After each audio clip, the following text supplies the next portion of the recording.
Olivia came to Havenfield carrying questions she couldn't voice and a smile she no longer felt. She expected quiet, not healing. She expected distance, not Richard, the man whose faith begins to melt every wall she built. But just as light finally reaches her heart, a figure from her past arrives in Havenfield in an attempt to shatter everything. Now she must choose the God she's learning to trust, the love she never saw coming, or the past that refuses to release her. The Audio Pages presents From Shadows to Light, a journey of healing, love, and divine grace, written by Henrietta. Chapter 1, Shadows Beneath the Smile. The town of Willow Creek always looked like a picture of peace from the outside. The cobblestone streets wound between soft hills and quiet cafes. The air carried the scent of baked bread from the corner bakery. And every Sunday morning, church idols rang through the crisp air like a promise. To anyone passing through, Willow Creek looked like a place where no heart could ever be heavy. But Olivia knew better. She stood by her bedroom window, watching the sunlight slide gently across the town square.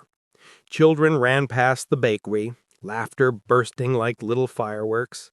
Somewhere down the street, her mother was probably humming as she arranged flowers in the church hall. Her father would be preparing his Sunday sermon. He was the assistant pastor at Grace Hill Chapel, while her siblings busied themselves with instruments and choir rehearsals. Everyone had a purpose. Everyone looked content. Everyone but her. Olivia pressed her palm against the glass and exhaled. Her reflection stared back at her. Smooth brown skin, soft curls pinned in a bun, eyes that carried more questions than answers. Another Sunday, she murmured to herself. She should have been getting dressed, but she couldn't bring herself to move. Every sermon, every worship song, every prayer her family uttered at the dinner table felt like a performance she couldn't audition for. She had tried to believe once. She really had. But no matter how many verses she memorized, how many times she stood beside her family on the church stage smiling for photographs, she couldn't feel the warmth they spoke about, the peace, the joy, the assurance. Her depression was a quiet kind, not loud or dramatic. It was an ache that lived beneath her ribs, a heaviness that followed her from room to room. And though she smiled, though she nodded when people said God is good, deep down she felt empty, unseen, and impossibly far from the God everyone claimed was so close. There was a knock at her door. "Sweetheart," her mother's soft voice floated through, "are you dressed yet?" Olivia cleared her throat, forcing brightness into her tone. "Almost, Mom." The door opened anyway. Her mother, radiant in a lilac dress, stepped in with that knowing smile mothers have when they sense their child's heaviness but don't know how to name it. "You haven't touched your breakfast," she said, glancing at the untouched tray by the desk. "You'll be light-headed before service." "I'll eat later," Olivia replied, reaching for her cardigan. Her mother sighed and came closer. "You've been saying that a lot lately." Olivia turned toward the window again, avoiding her gaze. "I'm fine, Mom. Just tired." "Tired?" Her mother's smile softened into concern. "You sleep more than anyone in this house, love. Are you sure you're not—" "I'm fine." Her tone was sharper than she intended, and she immediately regretted it. Her mother's eyes lingered on her for a moment. Then she simply nodded. "All right, but don't shut us out, okay? We love you." That word, love, felt like a sting.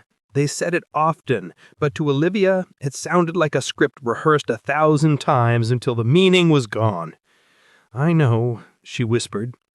When her mother left, Olivia sank onto her bed, her chest tightening. She wanted to believe that love was real, that faith meant more than routines and memory verses, that the God they worshipped actually noticed her. But all she felt was silence. Downstairs, the sound of her family laughing and preparing for church drifted up through the floorboards. Her little brother strummed his guitar. Her sister giggled. Her father's voice rumbled in the background like a comforting storm. And for a second, she almost envied them, their certainty, their peace. She got dressed slowly, a simple cream blouse, navy skirt, flats, nothing dramatic, nothing bright. She tied a scarf around her curls, dabbed on lip balm, and looked in the mirror again. The woman who stared back at her was the perfect picture of a pastor's daughter, graceful, calm, and put together. Yet her eyes betrayed her. When she joined her family in the car, her father smiled at her through the rearview mirror. "Good morning, Princess." She forced a smile. "Morning, Dad." Her father started the car, humming a hymn under his breath.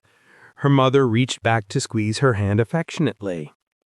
The warmth of her mother's palm should have comforted her, but it only reminded her how numb she felt. The drive to Grace Hill Chapel was short. The morning sun glowed golden over the hills, and the white steeple of the church appeared like a beacon.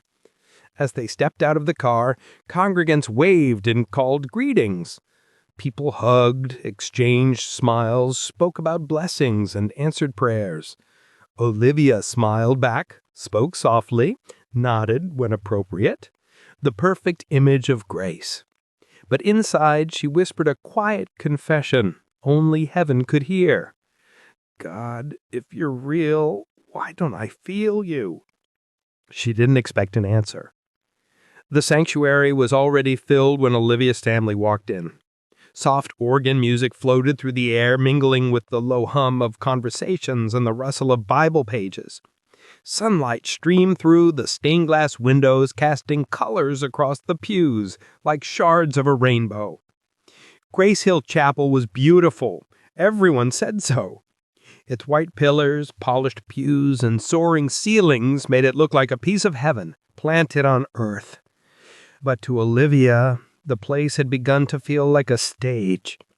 She knew the sequence of every service, the praise, the offering, the sermon, the altar call. She knew when to clap, when to bow her head, when to smile, and she did them all. Yet she felt no connection to the God everyone adored. Her father greeted members warmly as they entered. "Brother James, good to see you. Sister Clara, how's the baby?" Her mother busied herself near the choir, straightening music sheets, whispering encouragement. Her siblings found their friends, exchanging cheerful waves. And Olivia? She found her quiet corner on the third row, close enough to look involved, far enough not to be noticed. When the choir began to sing, the congregation rose. The voices swelled, filling the room like a gentle tide. "You are good, and your mercy endures forever." Her sister's voice rose beautifully among the others, clear and full of conviction. The crowd clapped, swayed, lifted hands. Tears glistened on faces around her. But Olivia just mouthed the words. She envied their emotion, the way they seemed to feel God, as if you were standing right there beside them. Her heart remained still. During the sermon, her father spoke about joy. "Joy," he said, "is not dependent on circumstances. It is rooted in knowing who God is, unchanging, faithful, loving." He was eloquent, passionate. The congregation hung on every word. But as Olivia listened, her chest tightened. How could he speak of joy so easily when his own daughter sat only a few feet away, drowning in silence? She thought of how her parents pray every night for their children, how they thanked God for a happy family, blessed beyond measure. She wondered what they would say if they knew she spent most nights staring at the ceiling, begging for sleep to numb her emptiness. Her father's voice softened near the end of his sermon. "There may be someone here today who feels unseen, unheard, who's smiling on the outside, but breaking within. God sees you. His arms are open." A rippled emotion moved through the congregation. A few people stepped forward when he made the altar call. Olivia stayed seated. If God's arms are open, she thought bitterly, Why can't I feel them? When the service ended, people lingered to chat. Children ran around laughing. Couples posed for pictures near the flower beds. Her family was surrounded by smiles and handshakes, their presence radiant. But Olivia slipped away quietly toward the back garden, a little sanctuary behind the church, shaded by oak trees. She sat on a bench and pulled her knees close, breathing in the scent of grass and earth. For the first time that day, she let her smile fade. The silence pressed against her, but it was a comforting kind of silence, the kind that didn't demand performance. God, she whispered, staring at the sky through the leaves, are you even real? Because if you are, Why don't I feel you? why can't you just show up once? Just once, so I'll know this isn't all pretend. Her voice cracked. I'm tired of pretending. Tears blurred her vision. She hadn't meant to cry, but the ache inside had been waiting for release. She wiped her cheeks quickly when she heard footsteps.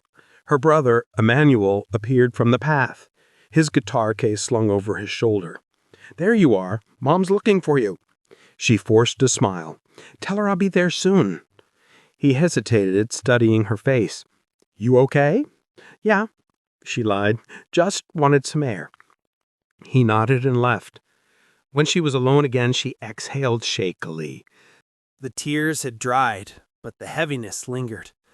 She wished someone, anyone, could understand what she couldn't explain. That faith wasn't easy for her.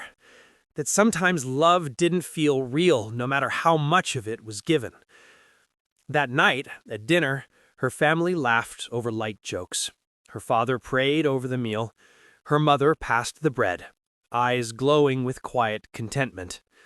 Olivia joined the prayer, her hands clasped, lips moving in rhythm with theirs. Lord, we thank you for your goodness, for this family, for your blessings. The words echoed through her mind long after the amen. And deep inside, she felt the same whisper of doubt she'd carried for years. Maybe I don't belong here. Maybe I'll never feel what they feel. Later that evening, the town of Willow Creek glowed softly under a wash of amber streetlights. The night air smelled of rain that hadn't yet fallen. Thunder rumbled somewhere in the distance. From her bedroom window, Olivia could see families strolling home from Sunday dinners, their laughter drifting through the night like music. The world outside felt full and alive, but she felt like a ghost moving through it. Her Bible sat on the desk beside her, unopened. Its gilt edges caught the light from her bedside lamp. She reached out, ran a finger along the cover, then pulled her hand back as though it had burned her. It wasn't that she hated the book, she just didn't know how to believe the words inside it anymore. Downstairs, her parents' voices rose in soft conversation, talk about next week's church conference, the youth outreach program, and a family trip they had been planning for months. The trip again. She had forgotten it was so soon. Her mother had mentioned it countless times. A few weeks in a nearby city to rest, attend a revival, and reconnect as a family. She had smiled then, but now the thought of spending days surrounded by loud faith and forced cheerfulness made her stomach twist. A gentle knock came on her door. Her father stepped in, carrying a cup of tea. Couldn't sleep? He asked. She shook her head. He set the cup on her nightstand and sat at the edge of the bed. The lamplight softened the lines around his eyes. You're quiet today. Quieter than usual. I'm just tired, she murmured. Her father smiled faintly. That's what your mother said you'd say. He studied her for a long moment. You know, when you were little, you used to ask the hardest questions. About heaven, about why God lets people cry, about why he doesn't just come down so we can see him. You were never afraid to ask. She looked down. Maybe I got tired of asking. He nodded slowly. That's fair. His voice was gentle, without a trace of disappointment. Faith isn't always easy, Olivia. Even pastors have days when the sky feels closed. But you don't have to pretend. God can handle your silence, too. The tenderness in his tone almost undid her. She blinked quickly, not wanting him to see her tears. He patted her hand. "We leave on Thursday. I think the trip will do you good. No Starmans, no schedules, just family time. Maybe a new place will help you breathe again." When he left, the room felt emptier than before. Yet his words lingered like a faint warmth in her chest. God can handle your silence, too. She turned off the lamp and lay back. Outside, thunder rolled closer. The first drops of rain tapped gently against the window pane, a rhythmic whisper that somehow matched her heartbeat. She thought of what it would be like to start over somewhere else, away from the routines, the expectations, the practiced smiles. Maybe there she could finally figure out who she was and what she believed. As the rain fell harder, she whispered into the dark, "God, if you're there, don't give up on me yet." She didn't know why she said it. Maybe it was habit, maybe hope. Sleep came slowly, but when it did, it was deeper than it had been in months. By morning, the storm had cleared. The world outside shimmered clean and new. Birds called from the trees, and sunlight broke through the clouds like a promise. Olivia stood at her window again, watching the town wake up. Something inside her had shifted, just a fraction, but enough to notice. Maybe it was her father's words, maybe it was the rain, or maybe that whispered prayer still hung somewhere between heaven and earth, heard by a God she wasn't sure existed. Whatever it was, she felt the faintest stirring of something she hadn't felt in a long time. Not peace, not yet, but possibility. When she turned from the window, she saw her Bible lying open on the desk. She didn't remember opening it. The page was turned to Psalm 38:18. "The Lord is close to the brokenhearted and saves those who are crushed in spirit." She stared at the verse for a long moment. Then, without quite knowing why, she smiled. Not the polite smile she wore for everyone, but a small, uncertain one that reached her eyes. Chapter 2. A Quiet War Within. The week before the family trip felt like a long exhale that refused to finish. Each morning, the sun slipped gently through the curtains of Olivia's room, touching her face as if to remind her that time was still moving, that even when life felt stuck, the world didn't pause. She went through her routines with mechanical grace. She woke, she smiled, she helped her mother prepare breakfast, she listened to her father discuss sermon outlines and her siblings chatter about youth camp. Outwardly, she looked calm, but inside her heart was a battlefield.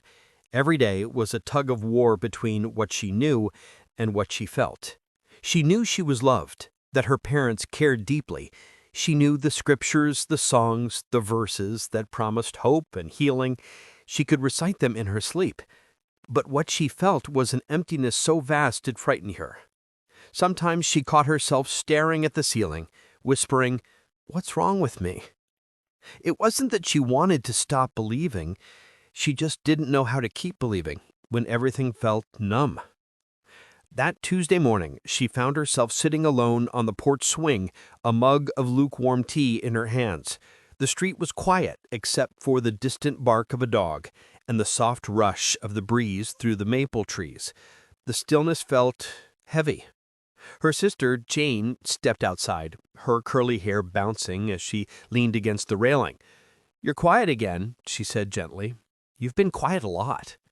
Olivia offered a faint smile. "I'm just thinking." "About what?" "Life. God. Everything." Jane tilted her head. "That's a lot of things to think about before breakfast." Olivia chuckled softly. "You know me. I overthink everything." Jane's tone softened. "Mom and Dad worry, you know. They think you've been sad lately." "I'm fine." Jane sat beside her. "You don't have to be fine all the time." That simple sentence hit harder than Olivia expected. Her throat tightened. She wanted to tell her sister the truth, that sometimes she felt like an outsider in her own home, that sometimes even the mention of God made her heart ache. But the words stayed locked inside, so she nodded instead. "Thanks." They sat in silence for a while, the swing creaking softly. Birds darted across the sky, their wings catching the sunlight. Finally, James said, "You know that trip Dad's been planning?" "Yeah. I think it's exactly what you need." Olivia glanced at her curious. "Why?" "Because sometimes you need to leave everything familiar to see what's been missing." That thought lingered long after Jane went inside. Maybe her sister was right. Maybe a change of scenery, even just a few days, could stir something new inside her. On Wednesday afternoon, she helped her mother pack. The house buzzed with quiet excitement. Her father sorting documents, Emmanuel tuning his guitar, Jane filling bags with snacks and books. It should have felt warm, lively. But for Olivia, it felt distant, like she was watching her own family through glass. Her mother folded a white dress into the suitcase and smiled. "I can't wait for you to see the city lights," she said. "They say the church there overlooks the sea." "That sounds nice." "It is." Her mother paused, studying her face. "You know, Olivia, sometimes when the heart grows weary, God leads us to new places, not to escape, but to remember." She raised her eyebrow. "Remember what?" Her mother smiled softly. "Who we are, and who's been with us all along." She didn't respond, but something about those words nestled deep inside her. That night, while the rest of the family laughed over a board game downstairs, Olivia stood by her window again, staring at the half-moon hanging above Willow Creek. The thought of leaving filled her with a strange mix of hope and fear. Hope that maybe she could find clarity somewhere new. Fear that she'd discover there was truly nothing to find.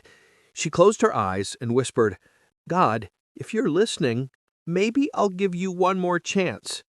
It wasn't a promise. It was a fragile truce. Outside, the wind stirred the trees, and for the first time in months, she felt something that almost resembled peace. Thursday morning dawned cool and gray. Mist curled around the edges of the fields as the car rolled down the narrow country road that led out of Willow Creek. Olivia sat by the window, chin resting on her hand, watching the town fade behind them, the familiar church spire, the old bakery, the quiet streets that had held all her memories. She half expected to feel sadness at leaving, but what she felt instead was relief. It was as though she had been holding her breath for years, and now she could finally exhale. Her father drove, humming softly under his breath, while her mother read out loud from a travel guide about the seaside city they were headed to, Havenfield. The name itself sounded like a promise, like a refuge. Her father had been invited to preach at a regional revival there, but he had decided to make it a family trip, a chance to rest, reflect, and grow closer. Her siblings chattered about everything, where they'd visit, what food they'd try, what adventures awaited them. Olivia smiled when expected, joined the laughter when someone cracked a joke, but her thoughts drifted elsewhere. Every mile that carried her farther from Willow Creek also carried her deeper into her own quiet war. She wanted to believe that this trip might heal something in her, but what if it didn't? What if the emptiness simply followed her, as faithful as a shadow? At one point, she caught her father glancing at her through the rearview mirror. He asked, "Everything all right back there?" with a smile. She nodded quickly. "Yeah, just tired." "Then rest," he said gently. "We have a long road ahead." She leaned her head against the window and closed her eyes, letting the rhythm of the wheels lull her. The road hummed beneath them, steady and sure. For a brief, hazy moment, she dreamed. In her dream, she was walking through a wide, open field. The grass brushed her fingertips, and the air was thick with the scent of rain. Ahead, a man stood on the edge of the horizon, his back turned to her. He wore white, his figure blurred by the sunlight. She called out to him, but he didn't turn. When she tried to move closer, her feet sank into the earth, and the man began to walk away. She woke with a start, heart pounding. The car was still moving steadily along the road, the dream fading, like smoke. Her mother glanced back. "You okay, sweetheart?" "Yeah, just a dream." But something about it lingered. The feeling of reaching for something she couldn't quite touch. Hours later, as the car crested a hill, Havenfield appeared below them, a city wrapped around the curve of the sea. The ocean stretched endlessly, shimmering beneath the afternoon sun. White buildings dotted the coastline, and church towers rose like sentinels above the rooftops. "Beautiful," her mother breathed. Even Olivia couldn't deny it. The air felt different here, saltier, freer. The sea breeze rushed through the open window, carrying the cry of gulls and the faint scent of flowers. Their accommodation was a guest house near the beach, small, white-walled, and filled with sunlight. The owner, a cheerful woman named Mrs. Benton, greeted them warmly. "Welcome to Havenfield," her accent lilting like a song.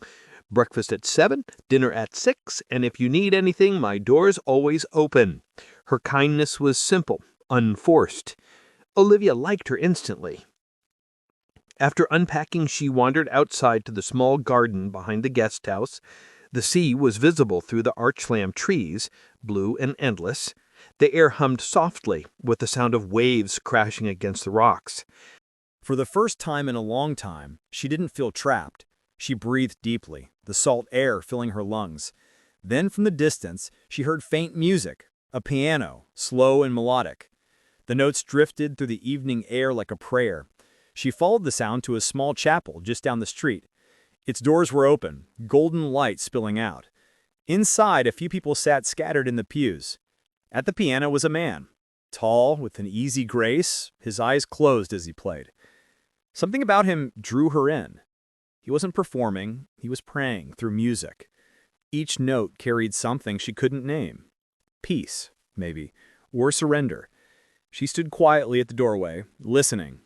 When the last chord faded, he opened his eyes and looked up, and for a moment, their gazes met. He smiled, warm and genuine. "You can come in," he said. "I don't bite." Embarrassed, she stepped forward. "Sorry, I didn't mean to intrude. I just heard the music." "Then I guess it did its job," he said, standing. "Music is meant to draw people in." He extended a hand. "I'm Richard." The name caught her off guard.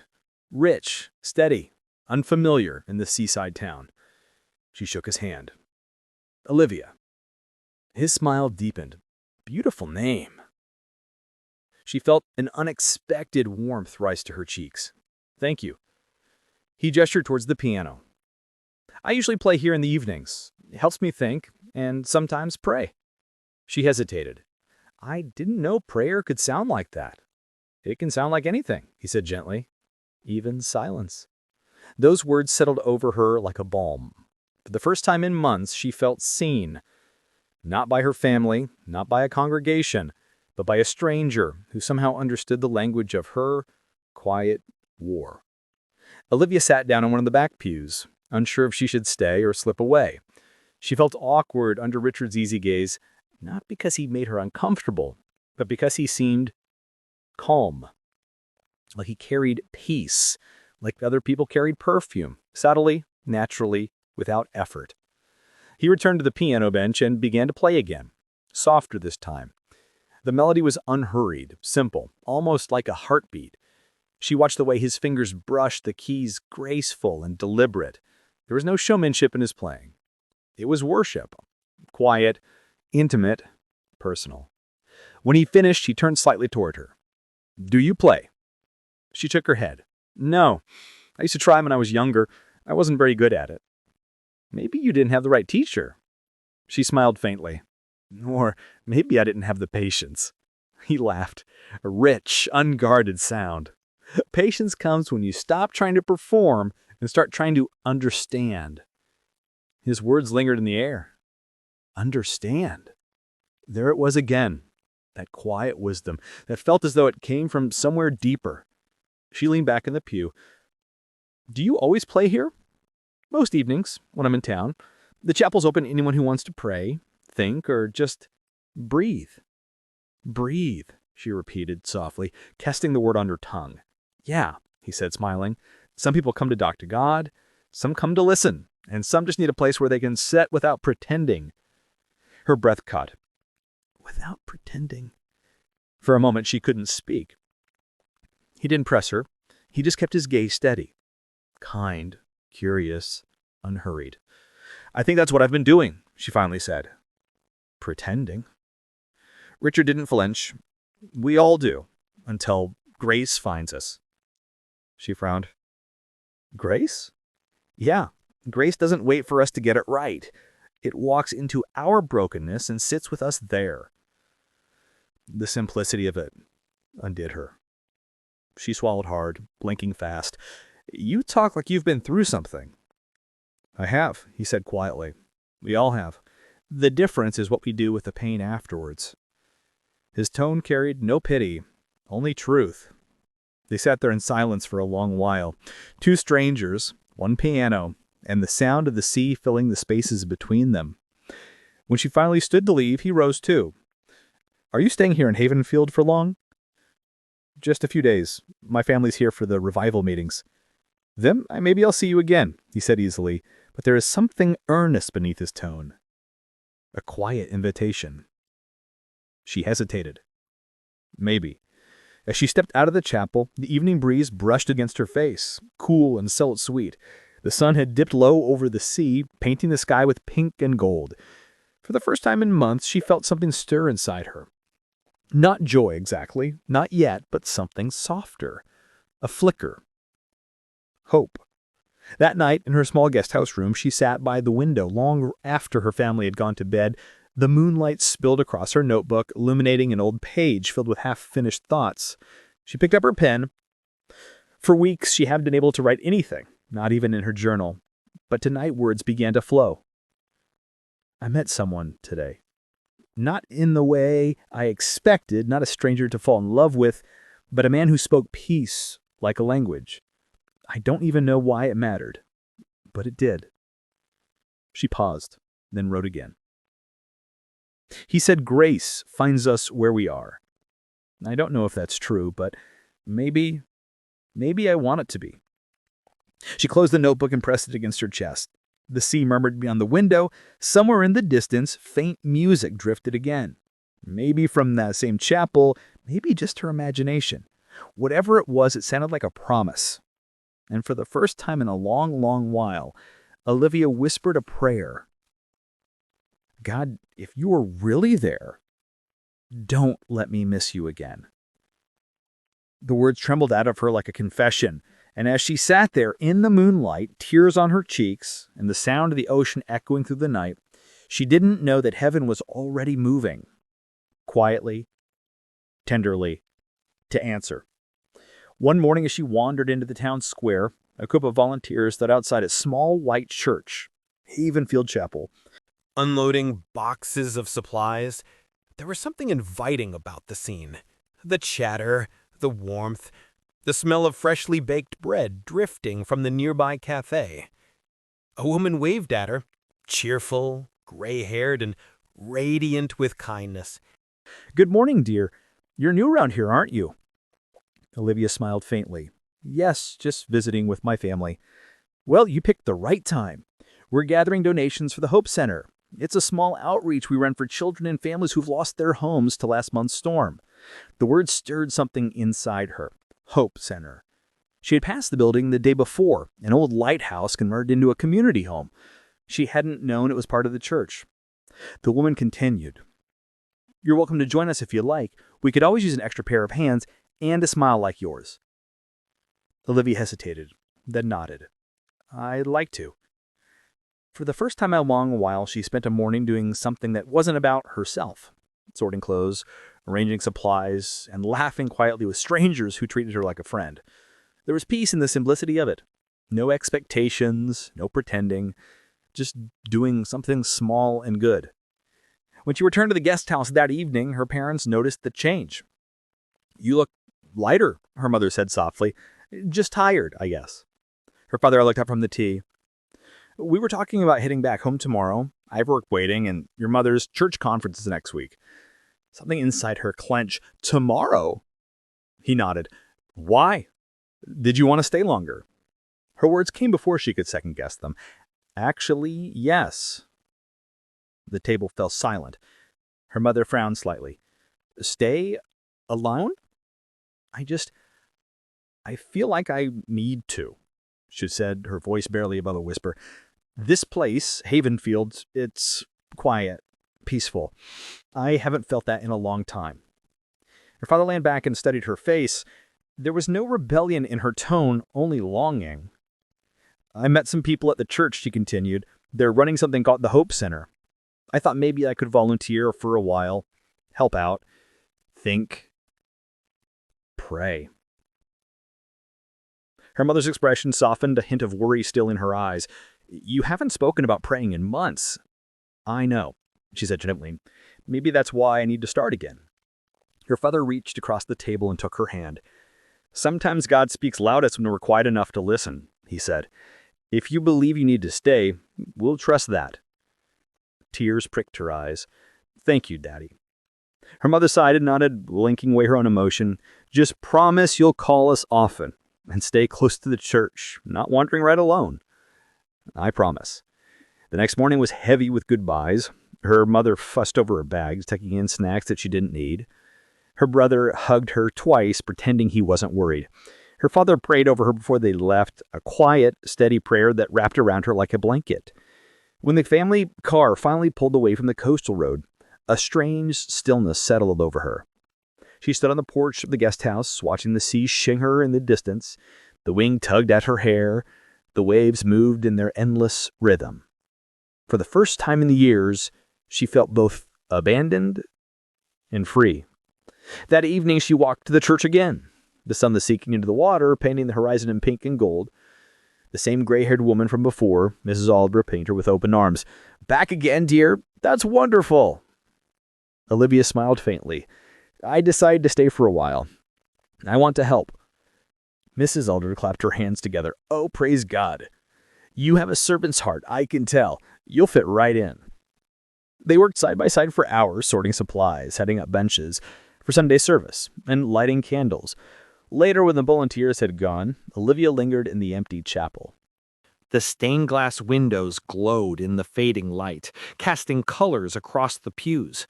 The silence was deep, not empty, but full. She sat down in the front pew, folding her hands loosely. God, she whispered, feeling foolish and small, I don't know if you can hear me. I don't even know if you're real. But if you are, please, just help me feel something again. Her voice broke on the last word. Tears slipped down her cheeks, quiet and unforced. There was no thunder, no sudden revelation, just the soft hum of stillness, the flicker of candlelight, the rhythm of her breathing. But somewhere, deep inside, a tiny ember stirred, faint but alive. That was the night she decided to stay in Havenfield for as long as it took to find whatever it was she had lost. In the days that followed, her routine found a gentle rhythm. Mornings at the Hope Center, afternoons helping with church errands, evenings walking along the pier. The more time she spent in Havenfield, the more she began to notice its quiet beauty. The laughter of children by the docks, the way strangers offered smiles that reached their eyes, the way the sea seemed to speak when words failed. And though she didn't know it yet, every day drew her closer to an encounter that would change everything. Because one morning, while carrying a box of supplies to the church steps, she looked up and saw him. A man with eyes like calm water and a voice that carried peace. Richard. And though she couldn't have known it then, the rest of her story of love, of grace, of finding God again began in that single, unexpected moment. Chapter 3. The Man Who Believed in Miracles. Richard had always believed that faith wasn't just about witnessing miracles, it was about becoming one. That conviction shaped his entire life, From his days as a struggling business student praying over exam results to the man who built an empire grounded in prayer. To Havenfield, he was the golden son, visionary, charitable, founder of the Lighthouse Foundation, an organization that had transformed countless lives through schools and clinics. But behind the success was a scar that never faded. Years ago, he had loved a woman named Lydia, gentle, artistic, full of quiet wonder. She found beauty in ordinary things: rain tapping against glass, a loaf of warm bread, the stray cats that wandered by her porch. Together, they had planned a life of faith and purpose. Until sickness came. It was sudden, merciless, and no doctor could name it. Richard had prayed through sleepless nights, hands trembling as he whispered, "Lord, you said ask and it shall be given. By your stripes she is healed." But Lydia slipped away anyway. That loss didn't kill his faith. It deepened it, reshaping it. He still believed, but his prayers grew quieter, his laughter gentler. He became a man who loved God fiercely, yet held his own heart carefully. That evening, after playing the piano at the chapel, Richard lingered by the sea. The twilight sky bruised into purples and fading golds, and the waves crashed like an old hymn. Havenfield's ocean always calmed him, its vastness a steady reminder of God's presence. But that night, peace felt different. He couldn't stop thinking about the young woman who had stood at the chapel door, eyes wide as if hearing music for the first time. Olivia. He remembered the uncertainty in her gaze, the quiet ache behind her smile. There was something fragile about her, yet something strong too, a storm that hadn't broken her, only softened her. He hadn't meant to speak so freely with her earlier. These days he rarely opened his heart to strangers, but with her the words had flowed like prayer. Maybe that was the Spirit's doing. Or maybe, deep down, he was tired of silence. He walked ashore until the chapel lights dimmed behind him. Stars began to blink awake. He whispered, "Lord, if you brought her here for a reason, show me how to help her." It wasn't a grand prayer, just quiet surrender. He didn't know that across town, Olivia sat by her window, writing about him, about the peace she'd seen in his eyes and the faith she longed to rediscover. The next morning, the revival began. Havenfield had not seen such a gathering in years. The chapel overflowed with voices, songs, and the soft thunder of expectation. Among the worshippers was a family who had just arrived that very morning. Olivia's family. They had come from the neighboring city only to attend the revival, planning to return home after the weekend. It was their first time back in Havenfield since leaving their daughter behind to volunteer at the church. Olivia had asked to stay weeks earlier, to help with church programs, to think, to pray, to find clarity. Her parents had agreed, believing time in Havenfield would do her good. Now, as she stood with them in the crowded chapel, she felt both comforted and unsettled. Richard stood near the entrance, greeting guests as they streamed in. Though he wasn't preaching, his foundation had sponsored the event. He smiled easily, shaking hands, until he saw her. She stood with her family near the aisle, her father in a gray suit, her mother radiant in coral, her siblings fidgeting beside her. But his eyes found hers. For a moment, the noise faded. She hesitated, then smiled, soft, uncertain, but real. He returned it with a nod that carried quiet warmth. The service began. Voices rose in praise, the air trembling with music. The preacher's message, Grace in the Wilderness, reached into the hidden corners of the heart. Richard watched the crowd, but his gaze kept returning to Olivia. She sat still at first, arms folded, expression guarded, but then the words began to touch her.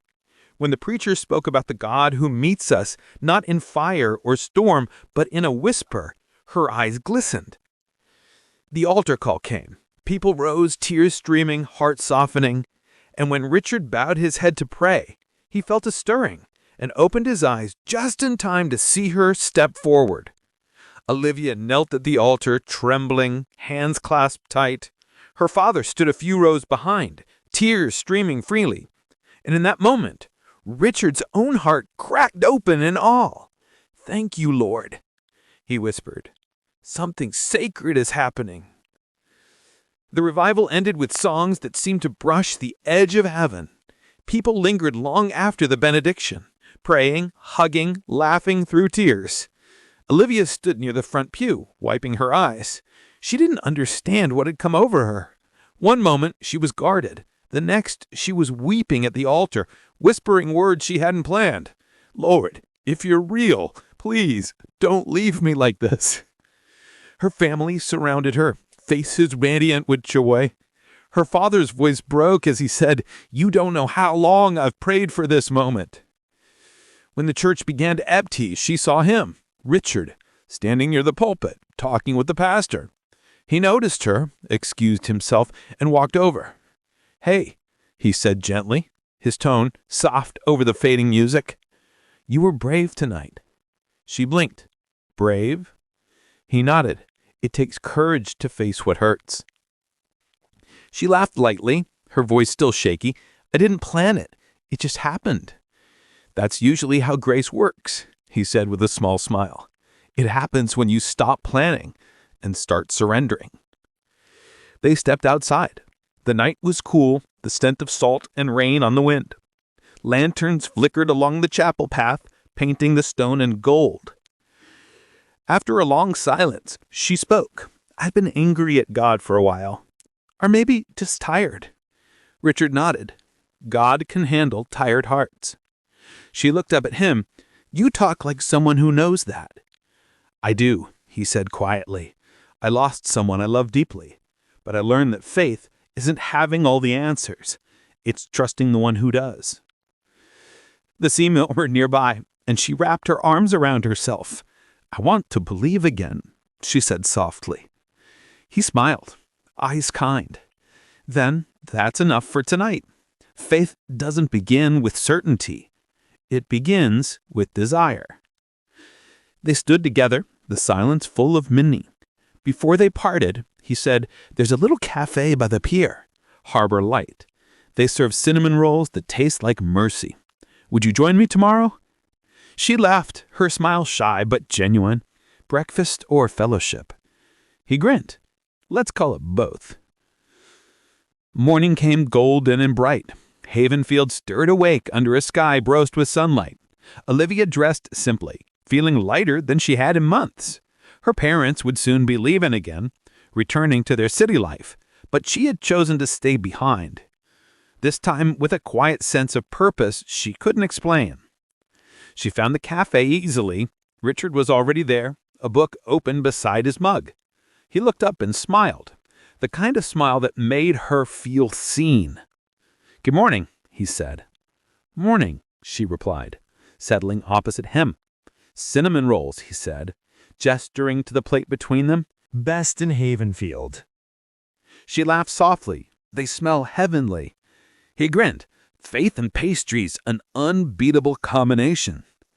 They talked for hours about the revival, about her family's visit, about what it meant to start over. And somewhere between sips of coffee and shared silences, something shifted. Small, tender, but real. When they rose to leave, Richard handed her a small card. It read simply, "Grace is not earned. It's received." She looked up at him. "You wrote this?" He smiled. "It's a reminder I give myself every morning." As she stepped out into the sunlight, watching her family preparing to leave later that day, Olivia felt something new awakening. Faith not bound by fear, hope not built on perfection. For the first time in a long time, she felt the whisper of something she'd forgotten how to name. Grace. Chapter 4. When the Heart Begins to Hear. The morning mist lingered over Havenfield like a quiet promise. Dew shimmered on the cobblestone paths, and the air was laced with the faint scent of jasmine and salt. The town, still half asleep, glowed beneath a tender sunrise. Olivia walked alone toward the cafe that overlooked the sea, the one with white shutters and ivy climbing up its walls. It had become her sanctuary, a place where she could sit without being asked to smile. She carried her journal under her arm, unsure why she'd brought it. She hadn't meant to write that morning, only to think. But something inside her, something small and unsteady, had begun to shift since meeting Richard. He'd been gone for 2 days. The chapel was quiet without his presence, though the faint scent of sandalwood from the candles he often lit still clung to the air whenever she walked past. 2 days, and she missed his voice, the gentle steadiness of it, the way he made her feel seen without trying.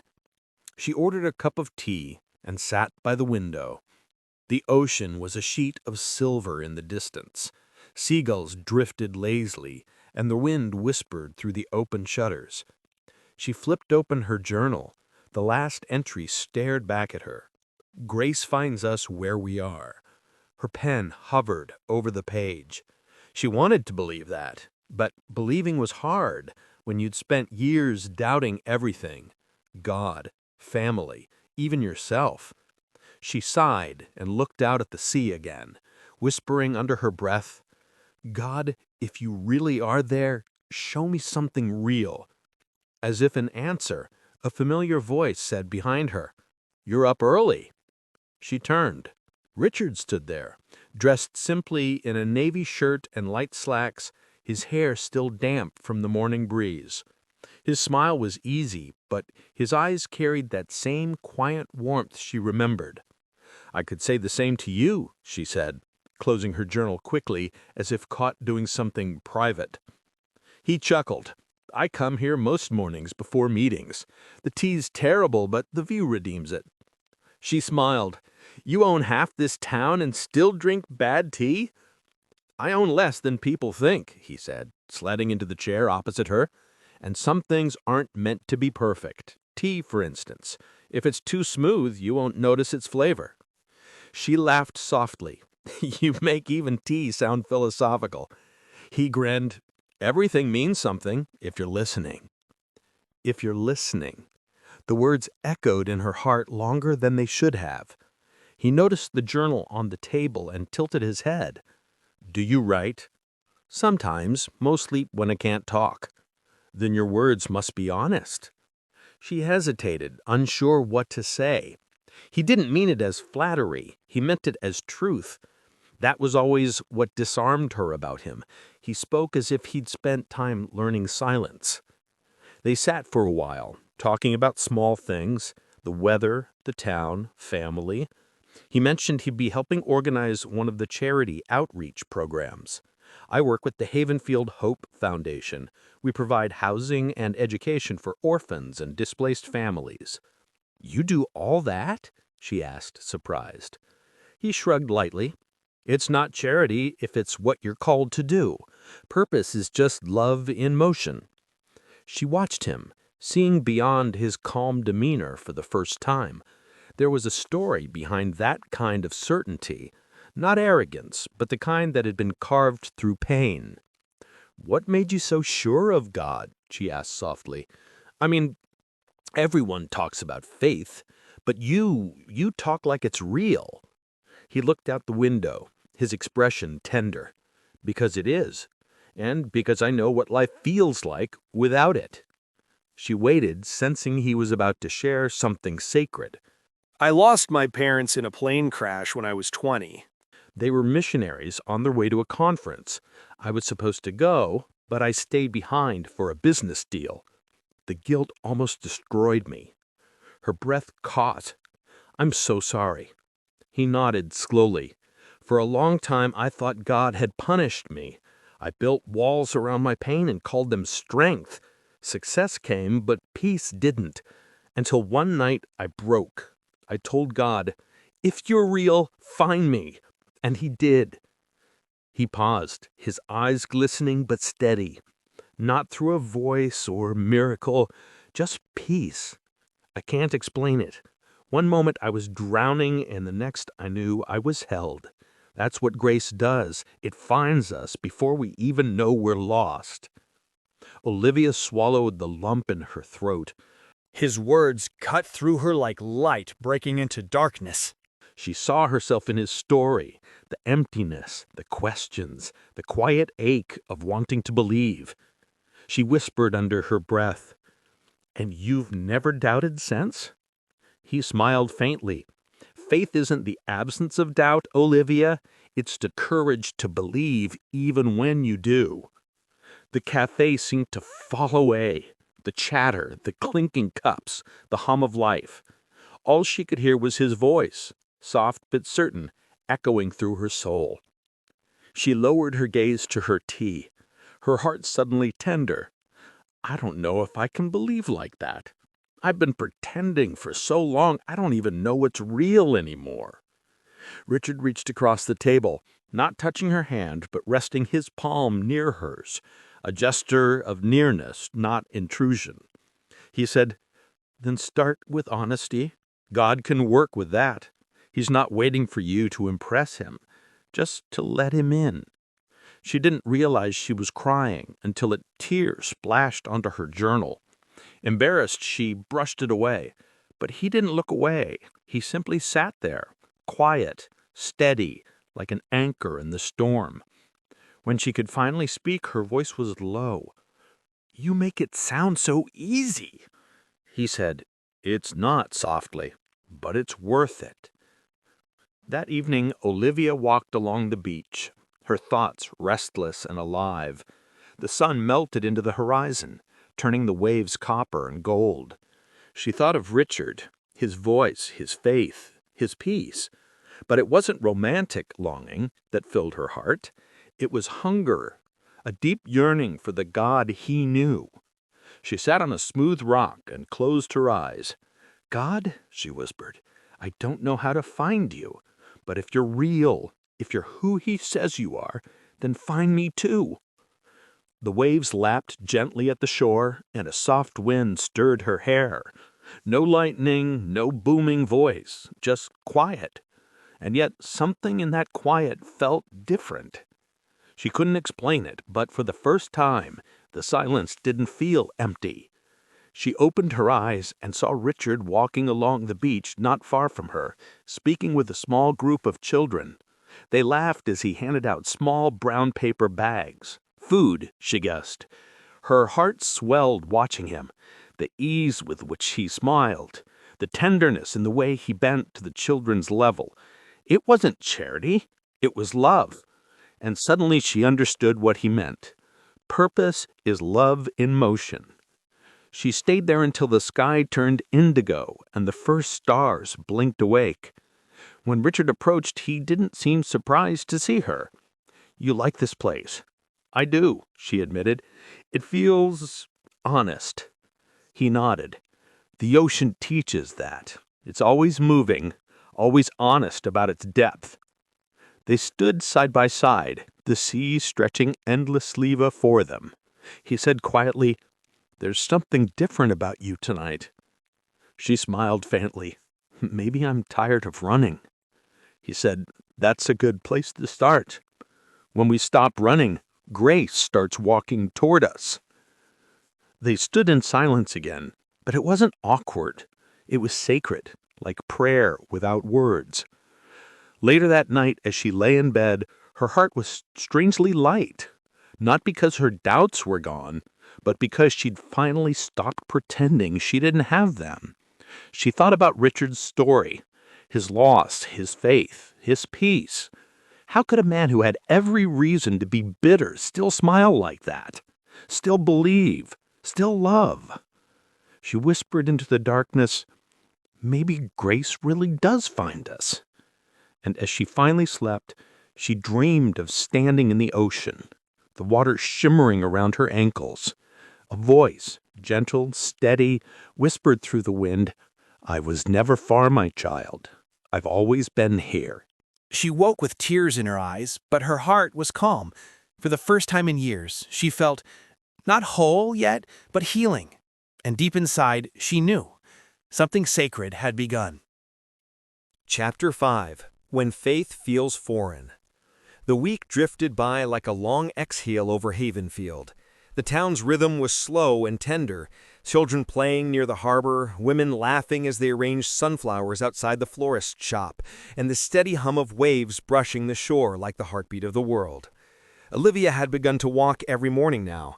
She didn't know when it had become a habit, maybe since that talk with Richard at the cafe. Something about the quiet hours before the town stir had made it easier to think, easier to breathe, and to pray, though she still wasn't sure she believed in the one she was speaking to. She had tried once, whispered a hesitant, "Are you really there?" into the morning fog. There had been no voice, no sign, no sudden comfort, just silence. But strangely, it wasn't an empty silence anymore. It felt like a space waiting to be filled. That morning, she sat near the edge of the pier with her journal open on her lap, but the words wouldn't come. The sea shimmered before her, endless and alive. She dipped her pen to the paper, then stopped. Behind her, she heard footsteps, unhurried, confident, familiar. "I thought I might find you here," Richard said, his voice carrying warmth that cut through the chill. She turned and smiled faintly. "You seem to know my hiding places." He chuckled softly. "Maybe they're my hiding places, too." He sat beside her, a gentle wind lifting his hair. For a while, they just watched the waves. "Are you writing?" he asked eventually. "Trying to," she said, tapping the blank page, "but the words won't come." "Maybe they're not ready yet," he said. "Sometimes silence is just a word God hasn't finished speaking." She looked at him, half amused. "Do you always talk like that?" He grinned. "Only when I forget to filter." She laughed, but the sound faltered quickly. She looked back at the sea, her smile fading. "I don't know how you do it, Richard. Talk about God like he's a friend you just had breakfast with." "I have," he said lightly. She blinked at him. "You mean prayer?" He nodded. "And listening. Faith isn't a feeling, Olivia. It's relationship. Some mornings I talk. Other mornings I just sit with him. It's not always profound. Sometimes it's quiet, even messy. But it's real." She drew her knees up to her chest. "It feels foreign to me," she admitted. "Faith, I mean. I grew up in church, prayers, sermons, family devotionals. I said the words, sang the hymns, even led youth meetings once. But it always felt like performance, like I was pretending to love someone I couldn't feel." Her voice broke slightly. "And now, when I try to pray, it feels like I'm talking to a stranger." Richard didn't answer immediately. He didn't rush in with Bible verses or easy reassurances. He just nodded, listening. After a long moment, he said quietly, "I know that feeling." She looked at him, surprised. "You? You make it seem effortless." He smiled, not proud, but sad. "It wasn't always that way. I used to pray because I was afraid not to. I thought faith was a shield that kept bad things away. When my parents died, that illusion shattered. I didn't just lose them, I lost the God I thought I know." He looked out over the water, his voice steady but low. "For 2 years, I stopped going to church. I buried myself in work, built walls out of success, and every night I'd lay awake wondering why the God I served had gone silent." She listened, her heart heavy with empathy. "One night," he continued, "I sat on my balcony watching the rain. I told God, if you're real, then you'll have to find me because I'm done searching. I meant it. I had nothing left. And then," he paused, breathing deeply, "then I just wept. I hadn't cried in years, but that night it was like something broke open inside me. I can't explain it. There were no angels, no voices, no miracles. Just this deep sense that I wasn't alone anymore." He glanced at her. "That's when I learned faith isn't about having answers, it's about surrender, about letting God meet you in the ruins." She swallowed hard. "In the ruins," she echoed softly. He nodded. "That's where grace builds altars." Her eyes blurred with tears. She didn't even know why. Maybe because he made brokenness sound holy. Maybe because no one had ever told her it was okay to not be okay. I've spent so long pretending I wasn't broken, smiling so people wouldn't worry, saying the right Christian things because it's what's expected. But inside, I feel like an empty room." He looked at her gently. What if emptiness isn't the absence of God, but the space he's making for himself? She blinked, tears sliding down her face. "Why do your words always feel like truth?" He said softly, "Because they're not mine. They're borrowed from the one who found me." The sound of the waves filled the silence between them. For a long while neither spoke. The wind swept around her hair, and the ocean seemed to breathe around them. Finally, Olivia whispered, "I'm scared." "Of what?" "Of hoping again. Of believing in something that might disappoint me." Richard's eyes softened. "Faith isn't the absence of fear. It's walking with it, knowing grace walks too." Her lips parted and she exhaled shakily. Something inside her, that fragile wall she'd built over years of doubt, began to tremble. He didn't touch her. He didn't have to. His presence was enough. After a long moment, she said, "I don't know much." "About God," he said. "Yes." He sat quietly, then said, "That's how grace found me. Through pain, through silence, through people who didn't give up on me when I pushed them away. Grace isn't a lightning strike, Olivia. It's a gentle rain that keeps falling even when you're too numb to notice." She looked down at her hands. "I want that. I really do, but I don't know where to start." He nodded. "Start by being honest with him. Tell him what you just told me." She hesitated. "What if he doesn't answer?" "He will. But maybe not with words. Maybe through peace. Maybe through moments. Through something you can't explain, but you'll know it's him." He stood then and offered her his hand. "Come, walk with me." She hesitated and placed her hand in his. His grip was firm but gentle, and together they walked along the pier, the ocean stretching endlessly beside them. They didn't talk much after that. Sometimes silence speaks better than words. When they reached the end of the pier, Richard stopped. "Do you see that?" he asked, pointing towards the horizon. She squinted. "The sunrise?" He smiled. "Yes. Every morning it rises, not because the sky deserves it, but because that's what it's made to do. God's mercy is like that, new every morning, whether we believe or not." She turned to gaze towards the horizon, her chest tightening. The sun was breaking through the clouds now, spilling light across the water. It was breathtaking, pure, unfiltered beauty. She whispered, "It's so alive." "So is grace," Richard said. That night, Olivia couldn't sleep. The conversation played over in her mind, every word etched into her heart. She sat by her window, moonlight bathing the room in silver, and opened her journal again.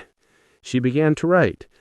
"Today, I told someone the truth, that I'm empty. And for the first time, I didn't feel ashamed.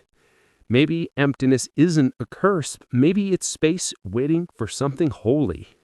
Her pen paused, then she continued, "He said grace finds us in ruins. I think I'm beginning to believe him." She closed the journal and whispered into the quiet, "God, if you really found him, maybe you can find me too." A single tear slipped down her cheek, not from sorrow this time, from longing. She didn't hear an answer, but she didn't need one anymore. The silence wasn't absence, it was presence. The next day she met Richard again. He'd invited her to join him at the Havenfield Hope Center, the orphanage his foundation supported. She agreed, although she wasn't sure why. Maybe curiosity, maybe something deeper. The center was tucked on a hill overlooking the sea, cheerful walls painted yellow, laughter spilling through the open courtyard. Children ran up to greet them, some barefoot, some clutching makeshift toys. "Uncle Richard!" they shouted, swarming him like a wave. He laughed, kneeling to greet them one by one. Olivia stood back in awe. She had never seen joy like this, raw, unpretentious, alive. Richard moved among them with tenderness, his laughter ringing through the air like sunlight. A little girl with wild curls tugged on her sleeve. "Auntie, Auntie, would you play with us?" Auntie, the word made her heart flutter. She knelt smiling. "What are we playing?" The girl grinned, revealing a missing tooth. "Drawing angels." They sat on the ground with chalks, sketching crude wings on the pavement. The girl's laughter was contagious. "You draw good," she said proudly. Olivia laughed. "You think so?" The girl nodded solemnly. "My teacher says angels watch when we laugh. That's why we should smile a lot." Something in her chest cracked open, and out of the mouth of a babe, as she thought. Maybe God was speaking after all, just not in the way she'd expected. When they left the center that afternoon, her heart was full. She hadn't felt this alive in years. As they walked back towards town, she said softly, "I think I saw God today." Richard smiled knowingly. "You did. You just didn't realize he was smiling back through those children." She looked at him tenderly. "Richard, thank you." "For what?" "For not preaching at me, for listening, for showing me faith instead of forcing it." He shook his head. "You don't owe me thanks. I'm just walking beside you. God's the one doing the finding." She smiled, tears glistening. Maybe faith doesn't feel so foreign anymore. He met her gaze, steady and kind. That's how grace works. It turns strangers into seekers and seekers into believers. The wind swept gently around them, carrying the scent of salt and flowers. She felt it then, that quiet stirring again. Not full-blown joy, not yet, but peace. It was small, fragile, like the first spark of dawn, but it was real. That night, as she lay in bed, Olivia prayed again, not with fancy words or practiced rhythm, just honesty. "God, I don't know you yet, but I think I want to." And though no sound came, she felt it, the warmth, the stillness, the unmistakable nearness of something sacred. Maybe it was faith, maybe it was love, maybe both. Whatever it was, she knew it was changing her, slowly, gently, like sunlight melting frost. And somewhere deep within, the emptiness began to fill. Chapter 6. Breaking Walls. The next few weeks unfolded gently, like pages turning in a quiet book. Havenfield moved at its usual unhurried pace, fishermen calling across the harbor, church bells tolling in the distance, the scent of sea salt and blooming lilies drifting through the air. For Olivia, life was beginning to feel lighter. She woke each morning with something she hadn't felt in years: anticipation. Not necessarily for the day's plans, but for the simple, steady rhythm of it all. The walks by the sea, the laughter of the children at the orphanage, the warmth of sunlight through her window. And, if she was honest, for Richard. He had a way of appearing at the right moments, sometimes with coffee, sometimes with silence, sometimes with words that landed softly, but stayed long after he'd gone. He never rushed her, never tried to fix her. He just was. Constant, gentle, unshakable. And that constancy was beginning to undo her. One morning, he invited her to join him for a small outreach at a nearby community, a coastal neighborhood still recovering from a storm months before. They spent the day distributing supplies, sharing meals, and listening to people's stories. Olivia found herself drawn to a widow named Clara, who spoke of losing her husband and home in the same week. Yet the woman smiled, not a forced one, but the kind born from gratitude. "How can you still be so joyful?" Olivia asked, genuinely puzzled. Clara chuckled softly, eyes shining. "Because I remember what I still have: breath, hope, God." The words pierced deep. Later, as they packed up supplies, Olivia said quietly to Richard, "How do people like that exist? She's lost everything." He glanced at her, then at the horizon where the sun bled into gold. "Faith doesn't erase pain, Olivia. It redeems it. People like Clara have learned that even in ashes, God can grow something beautiful." She nodded slowly, the truth sinking in like rain into dry ground. That night, they sat on the back steps of the Hope Center, eating roasted corn the children had brought them as a thank you. The stars shimmered above and laughter drifted from the courtyard. "You ever get tired of giving?" she asked suddenly. He smiled faintly. "You can't get tired of what fills you. But doesn't it hurt sometimes, seeing so much need, so much pain?" "It does," he admitted. "But loving people doesn't mean you won't bleed. It means you've decided it's worth the scars." She was quiet for a long moment. Then softly, she said, "You make faith sound alive." He turned to her, eyes thoughtful. "It is. Faith isn't something you carry. It carries you." Their eyes held. For a second, the world seemed to hush. Her heart fluttered, startled by the quiet intensity of the moment. She looked away quickly, pretending to focus on the stars. "Do you ever feel lonely?" she asked, her voice low. He hesitated before answering. "Sometimes, but I've learned that loneliness isn't the absence of people. It's the absence of peace. And peace comes from God." She nodded, staring at her hands. "I've been lonely even in crowded rooms." He smiled gently. "Then maybe you were searching for presence, not company."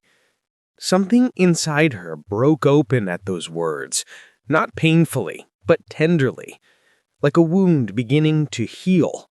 She whispered, "You make it sound like God's closer than I thought." "He is," Richard said. "He has always been." The quiet stretched between them, warm and unspoken. The night hummed softly, crickets, ocean breeze, laughter in the distance, and Olivia realized she was smiling without trying.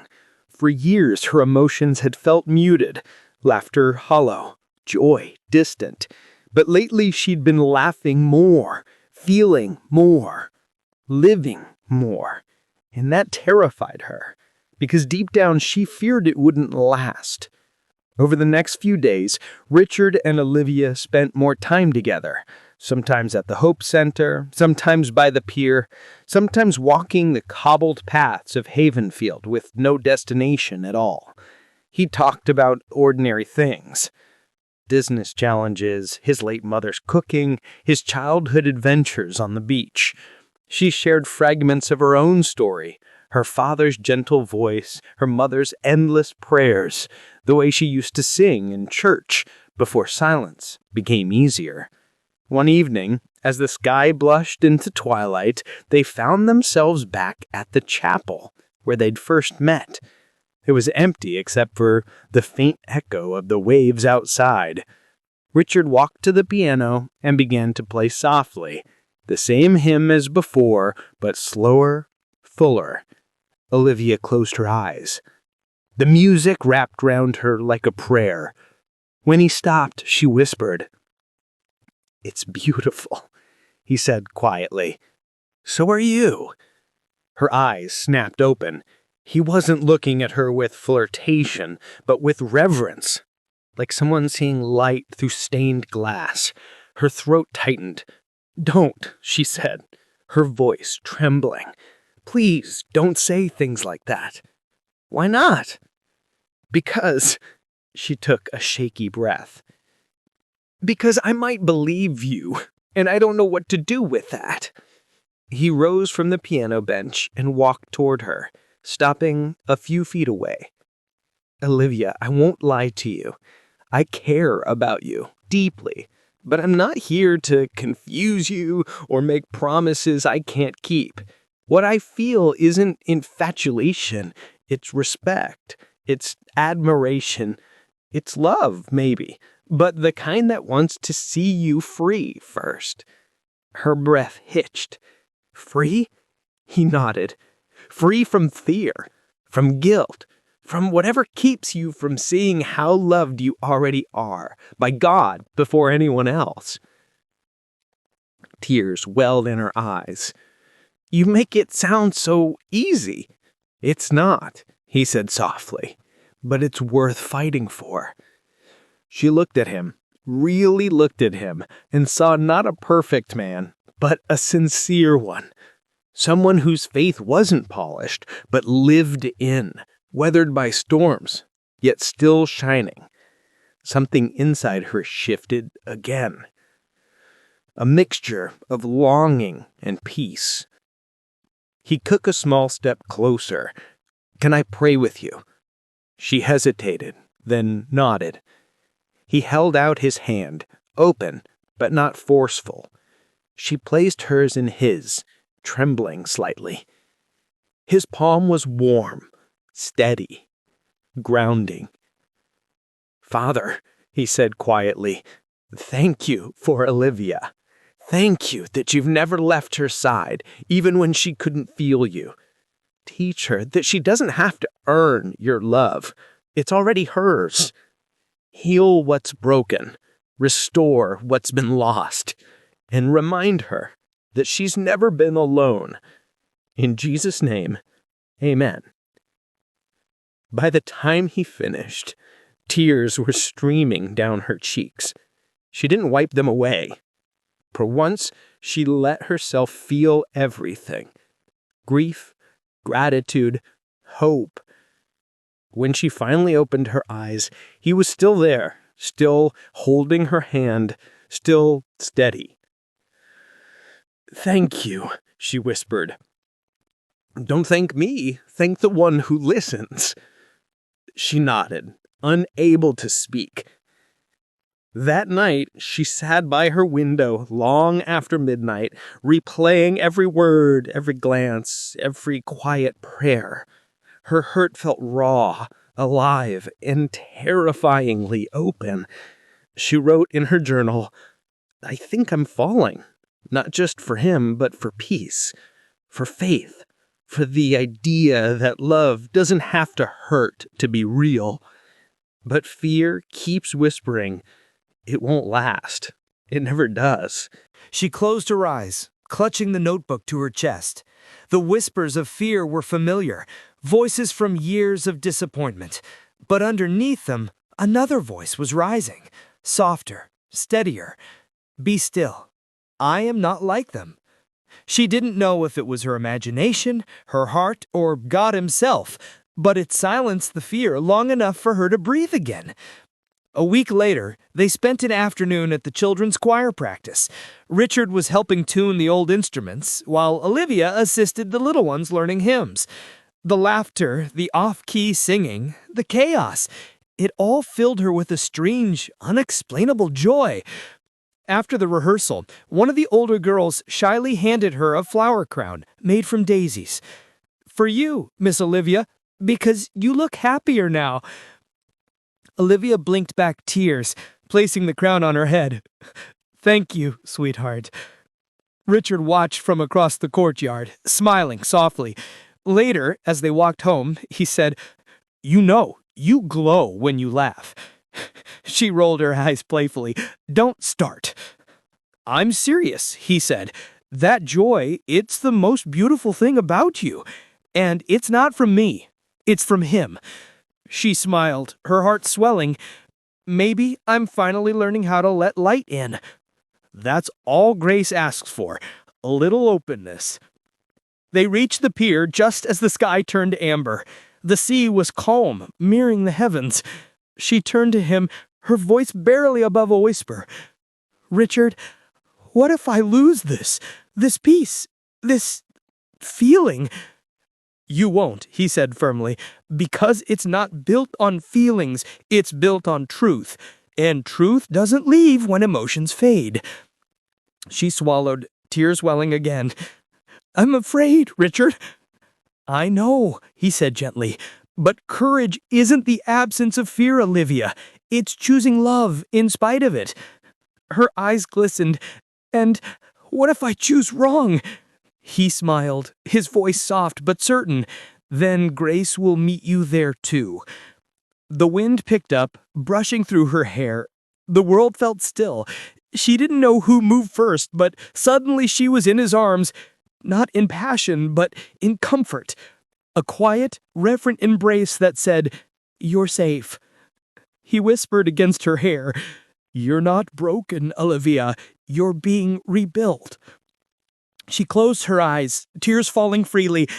"I feel it." He pulled back slightly, his hands resting lightly on her shoulders. "Then let yourself feel it fully. Don't run from it this time." She nodded, trembling, and for the first time in years, she didn't. She didn't run. She stayed. In that moment, Surrounded by the scent of the sea and the warmth of his presence, she let her heart be unguarded. And something miraculous happened. Peace didn't vanish. It grew. It was then she realized this wasn't just about love. It was about redemption. Because when God began to heal her, he didn't just mend the cracks. He made room for new light to enter through them. That night, she wrote one final line before sleep claimed her. He's breaking my walls, but it doesn't hurt anymore. It feels like freedom.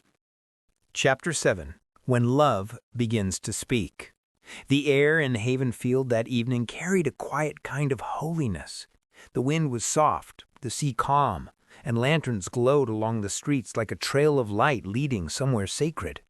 Olivia didn't know why, but she felt it in her bones. Something was different about tonight.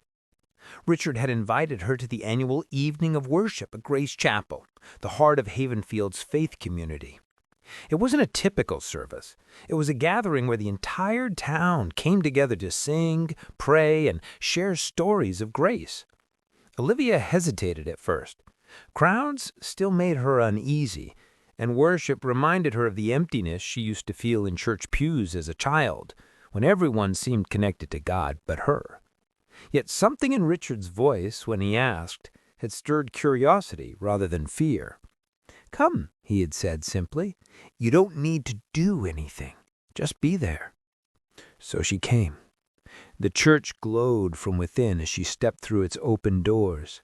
Candles flickered along the altar, and gentle music filled the air, not loud, but heartfelt. The worship team sang softly, "You are my peace when my heart is torn. You are my light when I'm lost in storm." Richard met her at the entrance, smiling. He wore a simple white shirt, sleeves rolled, his Bible tucked under an arm. His eyes softened when they met hers. "You came." "I did," she said, nervously. He offered his hand. "Let's sit together." She hesitated, then took it. His touch was steady, grounding. They found seats near the middle, where the golden glow of the candles brushed their faces. Around them people swayed, eyes closed, arms lifted.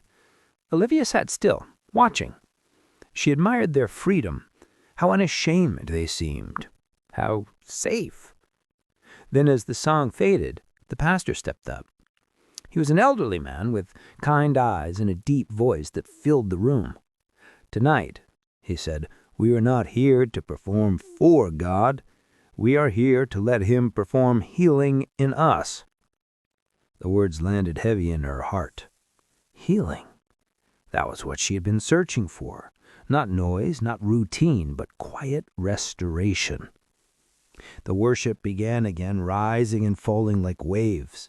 Voices blended, hands lifted, and the atmosphere thickened, not just with emotion alone, but with something real, tangible. Olivia tried to hold herself still, but something inside her started to unravel.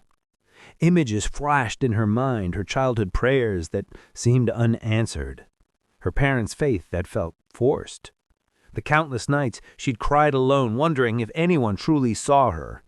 And now here she was, in a town she hadn't planned to visit, beside men she hadn't expected to meet, feeling emotions she couldn't name. Her throat tightened. Richard glanced at her and saw it, the trembling lip, the faraway look. He gently reached for her hand again. "It's okay," he whispered. "Don't fight it." Her eyes welled with tears. "I don't even know what's happening." He smiled softly. "Maybe God's speaking." I don't deserve." He shook his head. "He's not talking about what you deserve. He's showing you how loved you are." Something broke. Not a painful break, but like a dam finally releasing years of contained sorrow. She bowed her head and wept, quietly at first and freely. The music swelled. "I once was lost, but now I'm found. Was blind, but now I see." The words echoed through her like a heartbeat. For the first time in her life, she wasn't watching others worship. She was feeling it. Every lyric seemed written for her, every chord like a gentle whisper. "I've been here all along." The tears didn't stop. Her chest ached, but it wasn't emptiness, it was fullness. Someone was filling the hollow spaces she'd carried for years. Richard's hand stayed in hers, steady and warm. He didn't speak. He didn't move. He just prayed silently, his heart breaking with gratitude. He'd prayed for this moment for her, without telling her so. When the music finally softened, she looked up through her tears, and for the first time, the cross at the front didn't look distant or cold. It looked alive. The light from the candles flickered across the wooden beams, and in that moment, she understood. She had never been unloved. She had just never believed she was. She whispered, "God, if you're real, I'm tired of running." And she felt it. Not thunder or lightning, but peace. A quiet peace that settled over her like a warm blanket after a long storm. Richard watched, tears glistening in his own eyes. He leaned close and whispered, "Welcome home." Her lips trembled. "I think I finally believe." He smiled, his voice breaking. "That's the most beautiful thing I've ever heard." After the service, they lingered outside under the stars. Havenfield's night sky was impossibly clear, as if heaven itself had drawn nearer. They didn't talk at first. Silence said enough. Finally, she whispered, "Richard, what just happened to me?" He looked at her with the kind of affection that wasn't possessive but reverent. "You met the one who's been waiting for you." She exhaled shakily, fierce, threatening again. "It feels like I can breathe again." You smiled. "That's great." Her heart raced as their eyes met. The air between them felt electric, charged with both divine and human motion. It wasn't infatuation. It was something purer, deeper. "I used to think love was just pain disguised as hope," she said softly. "But now it feels different. Because this love started with God. The kind that doesn't demand, doesn't perform. It just is." Her heart fluttered. "And what about you, Richard? What are you feeling right now?"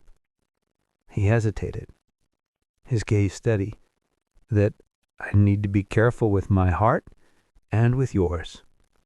She smiled faintly. "Why?" "Because love that begins in faith should never end in fear." Their eyes held again. Longer this time. The world seemed to fade, leaving just them, the night, and the whisper of waves. Something holy was blooming between them, not in a rush of passion, but in quiet understanding. And yet, in that sacred silence, another sound pierced through. A voice, familiar, unwanted. "Olivia?" She froze. The color drained from her face. Richard turned toward the voice, a tall man, well-dressed, standing by the gate. His expression was a mix of surprise and longing. "Daniel," she whispered, disbelief in her tone. Richard's brows furrowed slightly.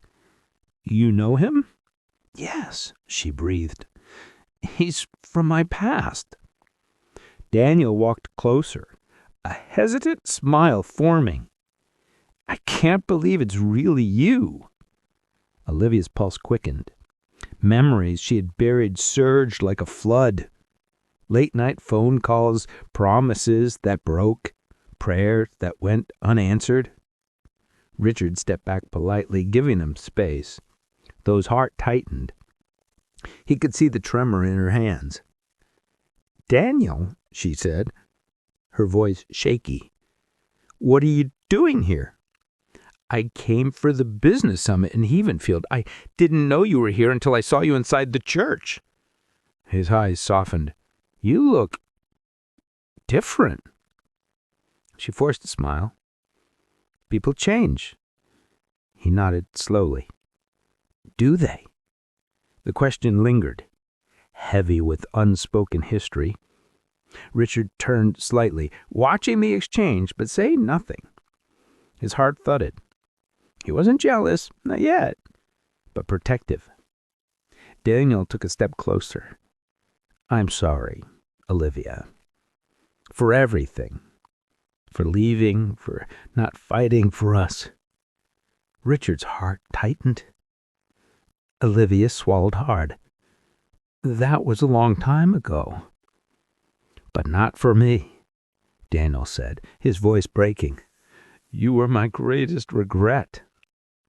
The air between them thickened. Olivia's eyes burned. She'd once waited for those words, begged God for them.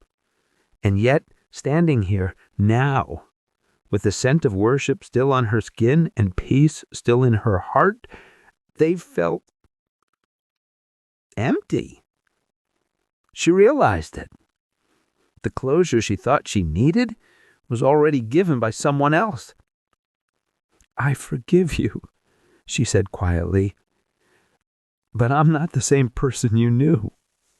Daniel frowned slightly. I can see that. You seem lighter, happier. Her eyes flicked to Richard. I am. Daniel followed her gaze and finally understood. His jaw tightened. I see. Richard offered a polite nod, calm but firm. Good evening. Daniel looked between them, at their closeness, at the peace radiating from her. He forced a smile. Take care, Olivia! When he walked away, the silence that followed was thick with unspoken emotions. Olivia exhaled shakily. That was unexpected. Richard looked at her, eyes gentle.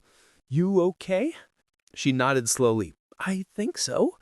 It's strange. I thought seeing him again would break me, but instead, it reminded me how far I've come. He smiled. That's how you know healing's real. She turned to him, her voice trembling with honesty. You've been part of that healing, Richard, more than you know. His eyes softened.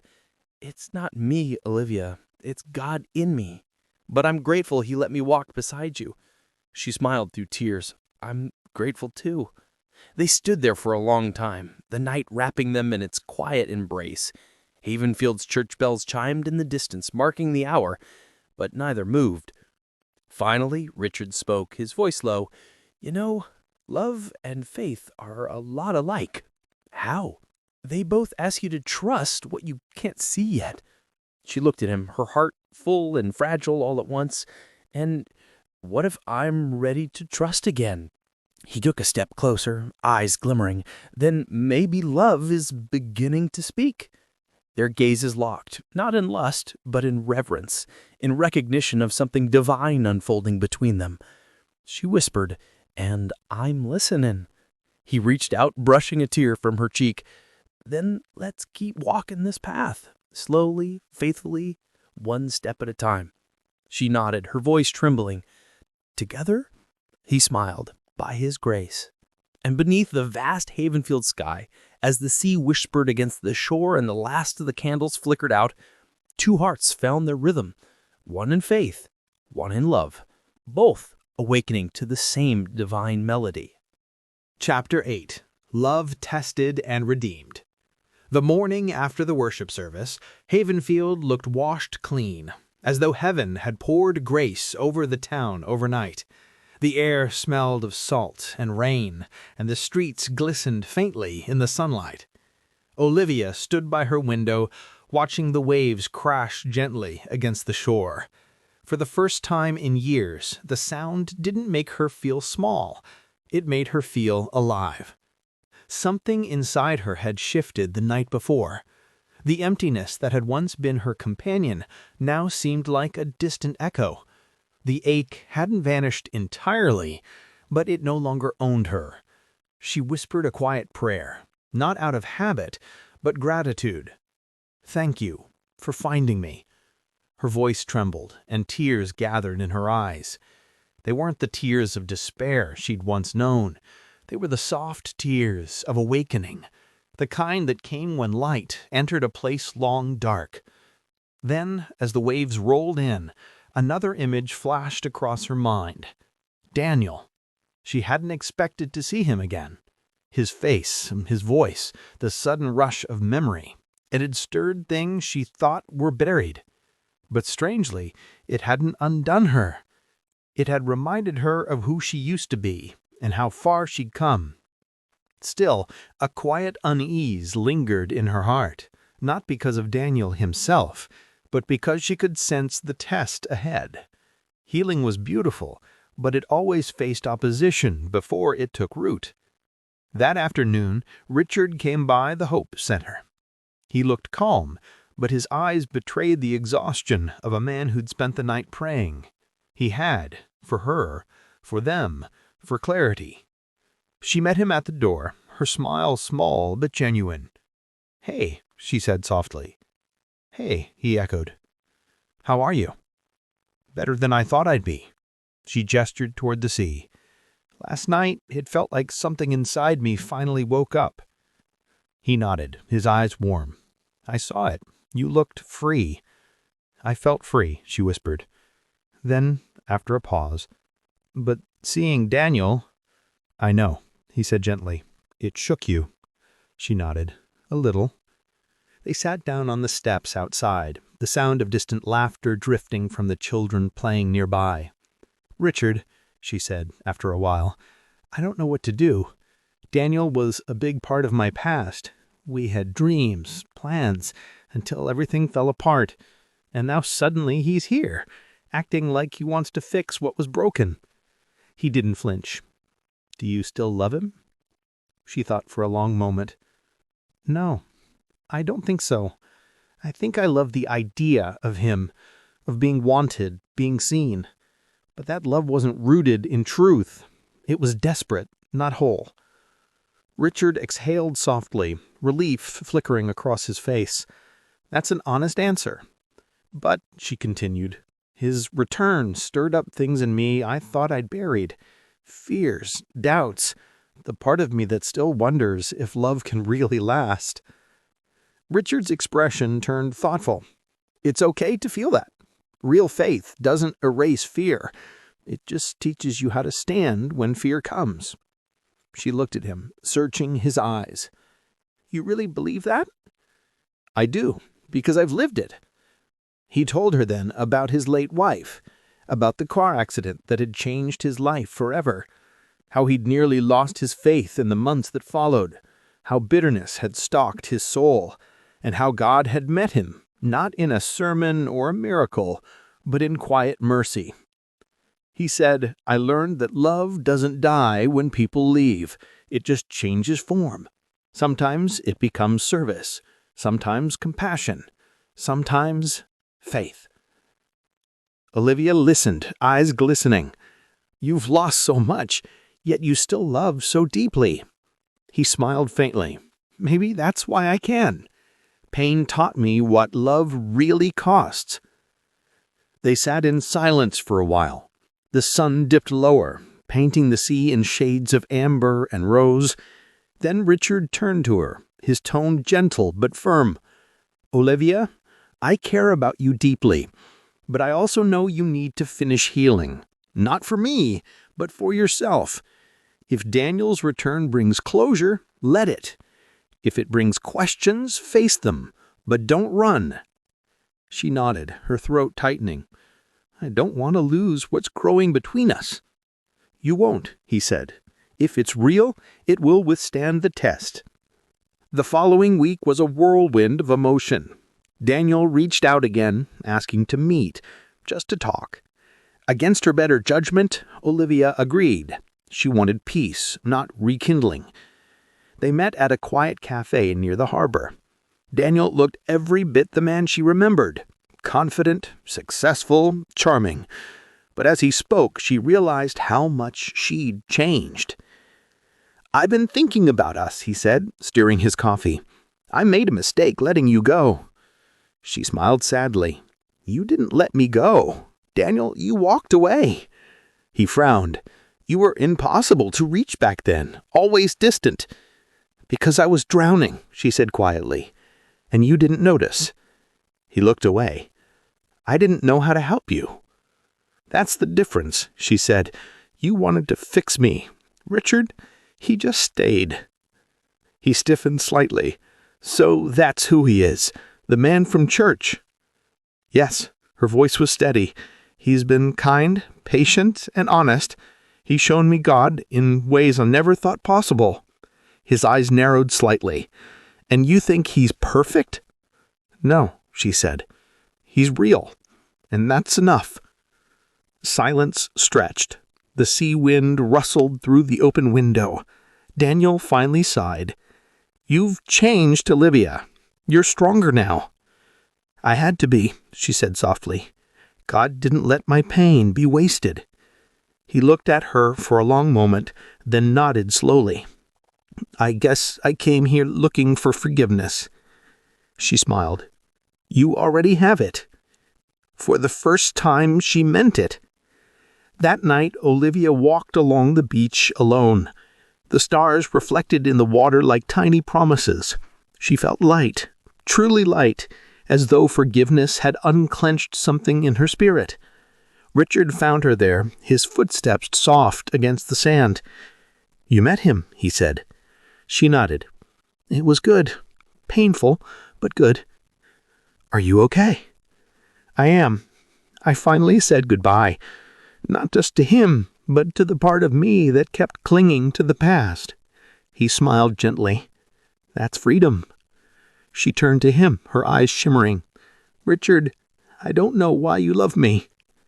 He blinked, caught off guard. Why? Yes, I'm flawed. I doubt, I question. I've been broken. And yet, you're here, steady as ever. He took a slow breath, then spoke quietly. Because love isn't a reward, Olivia. It's a reflection. When I see you, I see the same grace that saved me. You're not perfect. You're redeemed. And that's more beautiful than perfection. Her eyes filled. You always know what to say? He smiled faintly. No, I just know who to listen to. They sat in silence for a while, the waves whispering their soft rhythm. Then she leaned in closer, her heart trembling. I'm scared, Richard. I know, he whispered. What if I fall again? What if this peace aids? He reached out, brushing his thumb across her cheek. Then I'll remind you where to find it again. Her breath caught. You'd do that? For as long as God allows me to walk beside you. Yes. The tenderness in his voice broke something open inside her. Tears spilled freely as she leaned into his chest. His arms came around her, protective yet gentle.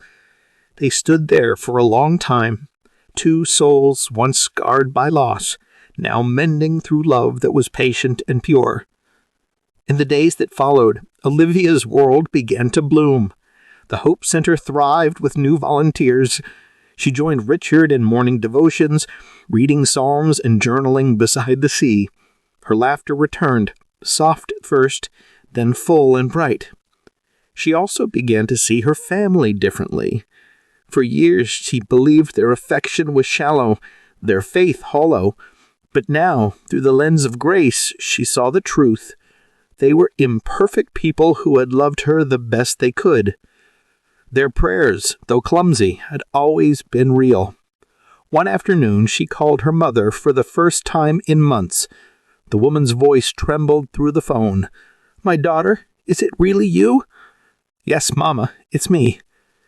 They talked for hours about faith, fear, forgiveness.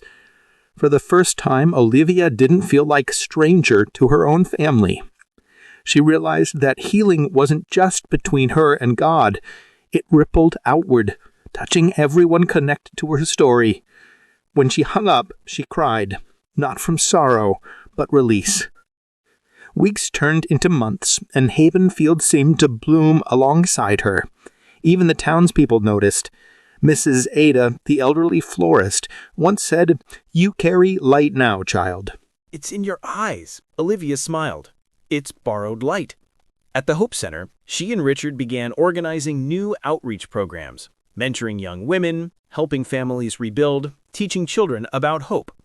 They worked side by side, laughter weaving between them like sunlight through trees. Their bond deepened, not rushed, not dramatic, but steady and rooted in faith. Every glance carried meaning. Every touch spoke tenderness. Yet even in joy, tests came. Rumors began to circulate, whispers that Richard's growing affection for Olivia was distracting him from his calling. She overheard it once in the marketplace. "Ever since she came, he's different," someone murmured. The words stung. That old voice of doubt whispered again. "Maybe you're a burden. Maybe love will cost him everything." That night she withdrew, quiet, distant. Richard noticed immediately. "Talk to me," he said softly when he found her sitting alone by the chapel steps. She looked away. "People are talking, saying I've changed you." He smiled faintly. "They're right." She frowned. "What?" "You have changed me. You've made me softer, more aware, more prayerful. That's what love should do." Tears filled her eyes. "Aren't you angry?" "No," he said. "I'm grateful." She laughed softly through her tears. "You always disarm my fear." He smiled. "Because perfect love casts it out." She leaned against him, resting her head on his shoulder. "Then maybe this love is perfect, not because we are, but because he is." He wrapped an arm around her. "Exactly." The sea murmured nearby, and the stars spread wide like witnesses to redemption. A few weeks later, as the town gathered for the Hope Center's anniversary celebration, Olivia stood before the crowd to give a short testimony. Her hands trembled slightly, but her voice was clear. "I used to think faith was something you earned, that you had to be good enough, pure enough, whole enough to deserve love. But then I met grace, and grace isn't earned. It's received." The crowd was silent, hanging on every word. "I was lost. Even surrounded by love, I felt unseen. But God found me, not in perfection, but in brokenness. And he used people, like Richard, to remind me that I was never too far gone."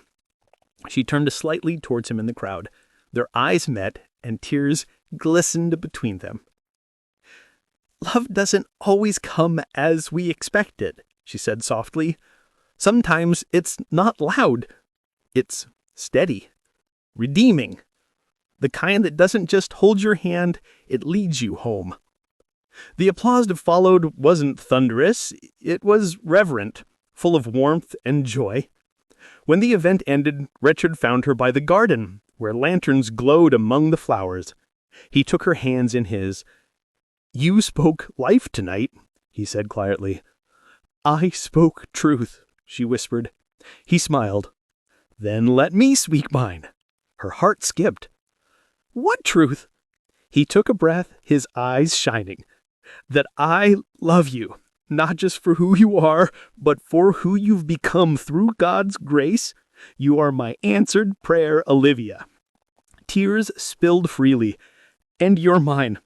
He smiled through his tears. "Then maybe it's time we stop walking in separate callings and start walking in one." She covered her mouth, realizing what he meant. "Richard?" He knelt right there beneath the lanterns, the soft night air wrapping around them. "Will you walk this journey with me, in faith, in love, in life?" Her tears came faster now, her heart full to bursting. "Yes," she whispered 1,000 times, "yes." The crowd nearby erupted in joyful cheers as word spread. But in that moment, it was just them. Two souls, once broken, now whole through the grace that had found them both. That night, as they walked home hand in hand, the moon hung low over Havenfield. The sea shimmered, the stars sang, and Olivia felt peace. Not the fleeting kind, but the eternal kind. She looked at Richard and smiled. "You know, I used to think love was fragile. And now?" he asked. "Now I know it's unbreakable. When it's redeemed." He squeezed her hand gently. "Love casted, love redeemed.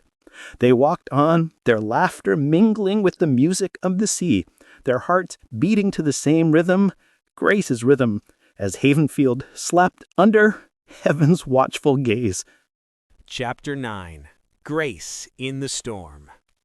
The days following the proposal felt like living inside a sunrise.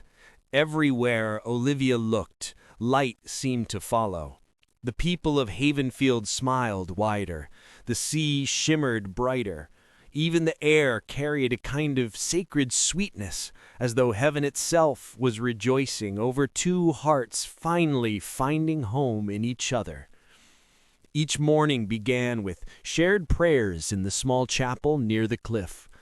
The pews still smelled faintly of salt and cedar. Richard would read from Psalms, his voice low and sure, while Olivia listened, fingers tracing the soft pages of her worn Bible. It wasn't the same Bible she had found hidden months ago, the one with her father's old letter tucked inside. But that one remained special, resting safely in her bedside drawer, a symbol of how Grace had first found her. Every word they read together now felt like a continuation of that letter, the kind of love that didn't end with ink. "I still can't believe it," Jane said one afternoon, catching Olivia in the Hope Center garden, where she was helping to replant new flowers.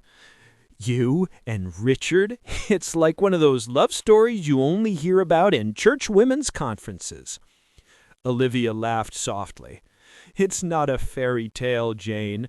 We've just learned to stop running from Grace."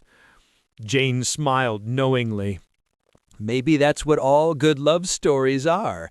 Two people who stop running." The wedding was set for 3 months later. Simple, intimate, filled with music and prayers rather than extravagance. Havenfield buzzed with excitement. Mrs. Ada promised to handle the flowers. "Leave it to me, child. I've waited years for this joy." The women from church took charge of decorations. Children from the Hope Center rehearsed songs they wanted to perform. Even Pastor Dyke, who rarely smiled, seemed unusually joyful when he blessed them one Sunday after service. "Love rooted in faith," he said, looking at them both, "is the kind that withstands the wind." Olivia didn't know then how prophetic his words would be. The first sign of the storm wasn't thunder, it was silence. It began one afternoon when Richard received a letter in the mail. The handwriting was unfamiliar, neat, and official. He read it quietly, his expression tightening as the words sunk in. When Olivia walked in, he quickly folded the paper and slipped it into his pocket, forcing a small smile. "Everything okay?" she asked, sensing the shift. Yeah, just something from the city, nothing urgent." But later that evening, she found him sitting alone at the chapel steps, staring out toward the restless sea. The letter lay beside him, open this time. "What's that?" she asked gently. He sighed. "It's from the mission board. They want me to consider a transfer, to lead a new branch in Aurora City." Aurora City, the capital, far away from Havenfield, from her, from everything they'd built together. Her heart skipped. "And what did you say?" "I haven't replied. I told them I'd pray about it." She felt the air tighten around them. "And what do you think?" He looked torn. "Part of me feels called. It's a chance to reach more people, train more pastors, but another part of me, the part that loves this place and you, can't imagine leaving." Olivia's chest ached. "Then don't." He turned to her, pain flickering in his eyes. "You know I can't make that decision lightly. Ministry isn't about convenience." "I know," she said softly, "but love isn't either." They sat in silence, the weight of unspoken fears pressing between them. The sea below turned darker, wind beginning to stir. Somewhere in the distance, thunder murmured. Days passed, and the tension grew quietly.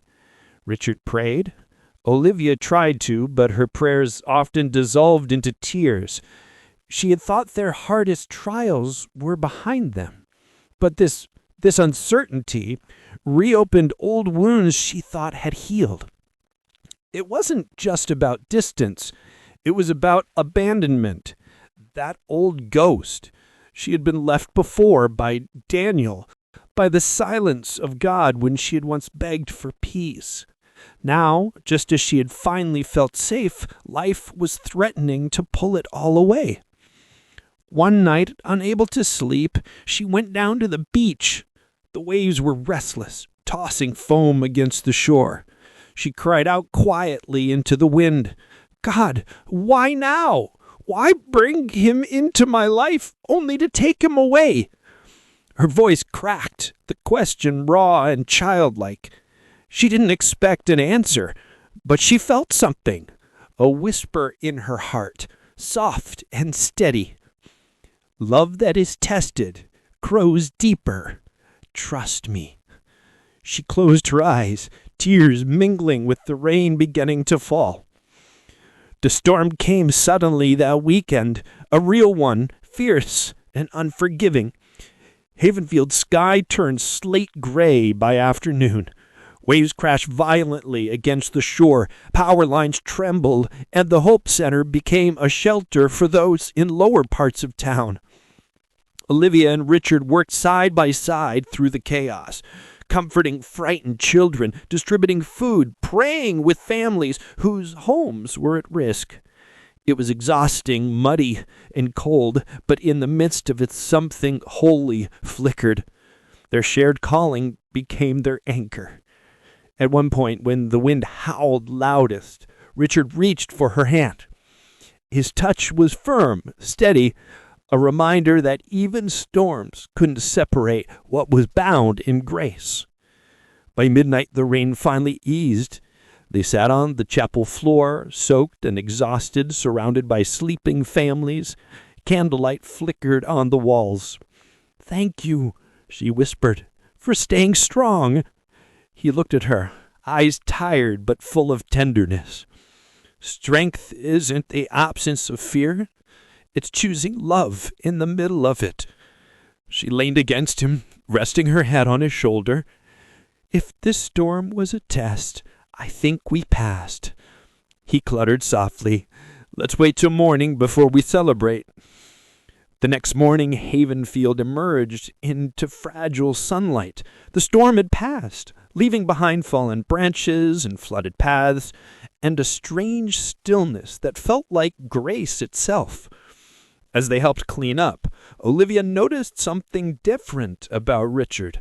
His expression had softened, as though the decision that had weighed on him was now clear.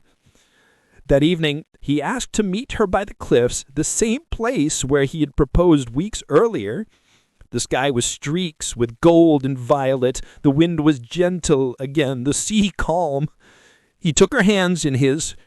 "I gave my answer to the mission board," he said quietly. "And I told them I can't leave Havenfield." She stared, breath-catching. "You're staying?" "I am. Because calling isn't about geography, it's about obedience. And God's made it clear that my place is here with these people, with you." Tears filled her eyes. "Are you sure?" He smiled. "I've never been more sure of anything." She covered her mouth, overcome. "I thought I was going to lose you." He reached up and gently touched her face. "You can't lose what God gave you, Olivia, not when you both surrender to Him." Our tears fell freely, but they were tears of awe, not despair. She felt small before the vastness of grace, and yet completely held by it. They stood there, the wind playing through their hair, the sea murmuring its hymn beneath them. In that moment, she realized Storms didn't destroy what was built on faith. They refined it. In the weeks that followed, Havenfield healed both from the physical storm and the silent ones that had touched its people's hearts. The Hope Center hosted a community Thanksgiving service. Richard preached a message that made half the congregation weep. Sometimes God allows storms, not to punish us, but to reveal the strength of what He's already planted. Storms test roots, and what survives becomes unshakable. As he spoke, his eyes found Olivia's in the crowd. She felt his words deep inside her chest, not just as a sermon, but as a love letter in disguise. When the service ended, she stood with him by the steps, watching the townspeople linger to talk and laugh and pray. "You were wonderful," she said softly. "So were you. I saw you comforting those children earlier." You've become their anchor. She blushed slightly. Maybe I learned from the best. They walked home in the golden evening light, hands intertwined, hearts light. For the first time, Olivia wasn't afraid of what tomorrow might bring. She had learned that peace wasn't the absence of storms, it was the presence of God within them. As the wedding drew closer, Havenfield bloomed again. Flowers returned to their beds, the air smelled of renewal, and laughter filled the Hope Center halls. Olivia found joy in every small detail. The soft lace of her gown, the children rehearsing songs, the women praying over her with hands full of blessings. One night, as she watched the moonlight glisten over the sea, she whispered a prayer. "Lord, thank you for storms that test, for love that endures, for grace that redeems." And somewhere deep within, she felt an echo. The same voice she had heard on that stormy night by the beach. This is only the beginning. The morning of the wedding arrived with sunlight so pure it felt like a benediction. The chapel bells rang softly, calling Havenfield together. Flowers adorned the pews. The children she had once comforted carried baskets of petals. When she stepped into the aisle, every face seemed to glow, not with spectacle, but with joy. Richard stood waiting at the altar, his eyes full of quiet wonder. As she approached, the world seemed to blur until only he remained in focus. When she finally reached him, he took her hands. "You look like Grace." "And you," she said, tears trembling in her lashes, "you look like every prayer I never knew how to pray." The vows were simple, honest, sacred. When they spoke them, it wasn't just a covenant between two hearts, it was worship. And when the pastor finally said, "You may now walk together as one," the entire chapel erupted in song. Voices rising like waves, carrying joy heavenward. Outside, the sea shimmered like glass, calm and vast, as if even creation was at peace. That night, as the celebrations faded and the town grew quiet, Olivia and Richard stood together on the cliffs once more. The same wind that had once carried their fears now carried laughter and warmth. She leaned into him, her heart full. "We made it through the storm." He smiled softly. "We didn't make it through. We were carried." She nodded, eyes glistening. "By grace." The moonlight bathed them in silver. Below, the sea whispered its endless hymn, the same rhythm that had followed them from the start. Olivia closed her eyes, feeling the peace settle deep within her soul. No longer a wanderer, no longer afraid, just a woman redeemed, loved by God and by the man who reflected that love so purely. And as Richard whispered a final prayer of thanksgiving, the waves crashed gently below, echoing the truth that had carried them both. Grace doesn't end when the storm does. It begins there. Chapter 10. When Grace Found Her. The morning light streamed through Havenfield's chapel like a living thing, warm, golden, gentle. It filtered through stained glass windows and painted the walls in hues of blue and amber. The sound of the ocean drifted faintly through the open doors, steady and calm, like the heartbeat of a faithful God. Olivia stood before the mirror in the small room behind the sanctuary, her veil cascading down like a waterfall of silk. Her hands trembled slightly as she adjusted the delicate lace on her gown, not from fear, but awe. She had imagined this day once as a distant dream, blurred by tears and disbelief, but now it was real. She was standing in the moment she had once thought impossible. Gone was the woman haunted by depression and doubt, the one who had wandered through shadows looking for meaning. The reflection in the mirror was softer now, but stronger. Peace glowed in her eyes, the kind that only Grace could give. Mrs. Ada peeked into the room, tears already shining in her eyes. "Child, you look like an answered prayer." Olivia turned, smiling through her own tears. "I think I finally believe I am." Mrs. Ada walked over and gently fixed a strand of hair that had escaped the veil. "You've come so far, Olivia, and not just to this altar, but to yourself." Olivia nodded. It was God, and the people he sent along the way. "The Lord does his best work through others," the older woman said softly, pressing a kiss to her forehead. "Now go let him finish his masterpiece."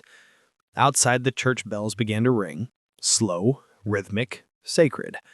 Olivia took one last deep breath and whispered, "Lord, thank you for finding me when I was lost." Then she stepped into the light. The chapel erupted in soft gasps as she entered. Everyone rose. The melody of Amazing Grace filled the air, played gently on violin and piano. Richard stood at the altar, dressed in a cream-colored suit that somehow made him look both regal and humble. When he saw her, his breath caught, as though heaven had just walked down the aisle. His eyes glistened with emotion. Every step she took seemed to echo not just across the church floor, but across time, a journey from brokenness to beauty, from doubt to devotion. As she reached him, their hands met, warm, steady, trembling with gratitude. Pastor Dyke smiled, his voice rich with reverence. "We are gathered today not just to witness a union, but to celebrate the story of grace, one that began long before these two met." He paused, looking at them. "Richard, Olivia, your journey reminds us that God's timing is perfect, that even when we wander, he writes redemption into every step." The vows were simple, but full of power. "I promise," Richard said, his voice deep and clear, "to love you as Christ loves the church, with patience, with faith, and with a heart surrendered to God." "And I promise," Olivia replied, her voice trembling with emotion, "to walk beside you in faith, to serve with you in grace, and to love you with the strength God has given me." When the pastor pronounced them husband and wife, the entire congregation erupted into joyful song. Children clapped, women wept, and men lifted their hands in praise. Richard pulled her close, and when their lips met, it was gentle, reverent, more a prayer than a kiss. In that moment, Olivia felt it fully. She was loved, not just by the man before her, but by the one who had written her story long before she could see its ending. The reception took place on the cliffs overlooking Havenfield Sea. The sky was painted with pink and gold, the waves glistening like liquid light. Tables were set under twinkling strings of lanterns, and laughter mingled with the sound of distant waves. Children from the Hope Center sang the song they had practiced for weeks, a soft, joyful tune about love that never fails. Jane led them, her voice strong and sweet. When they finished, Olivia could hardly hold back her tears. "You're all my little miracles," she whispered as she hugged them. Late at night, when the music slowed and the crowd began to fade into murmured conversations, Richard pulled her to the edge of the cliff where they could see the horizon. The stars shimmered above like silent witnesses. "Do you remember the first time we stood here?" he asked. "I do," she said. "I was broken. You were patient. And God," he said softly, "was merciful." She leaned into him, resting her head on his shoulder. "I still can't believe he brought me this far." He smiled. "He didn't just bring you. He transformed you." She laughed quietly, tears glistening. "I used to think grace was just a word people throw around in church. Now I know it's a person. It's Jesus." He nodded. "And he found you. Or maybe," she said, looking up at him, "he found us." The wind carried her words like a song.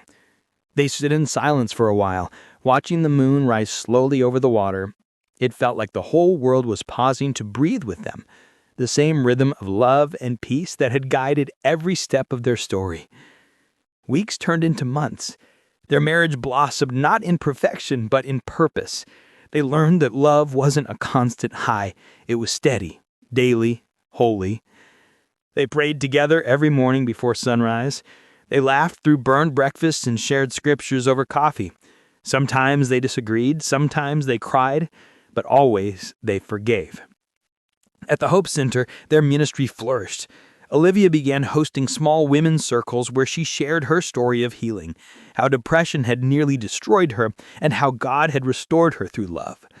Women came from neighboring towns just to listen. Some came with tears, others with skepticism, but they all left with something of what she had found: hope. "I used to think faith was for the perfect," she told them one afternoon. "But it's for the broken, the ones who have nothing left but a whisper." Her words carried a quiet authority that could only come from someone who had lived through the fire and come out refined.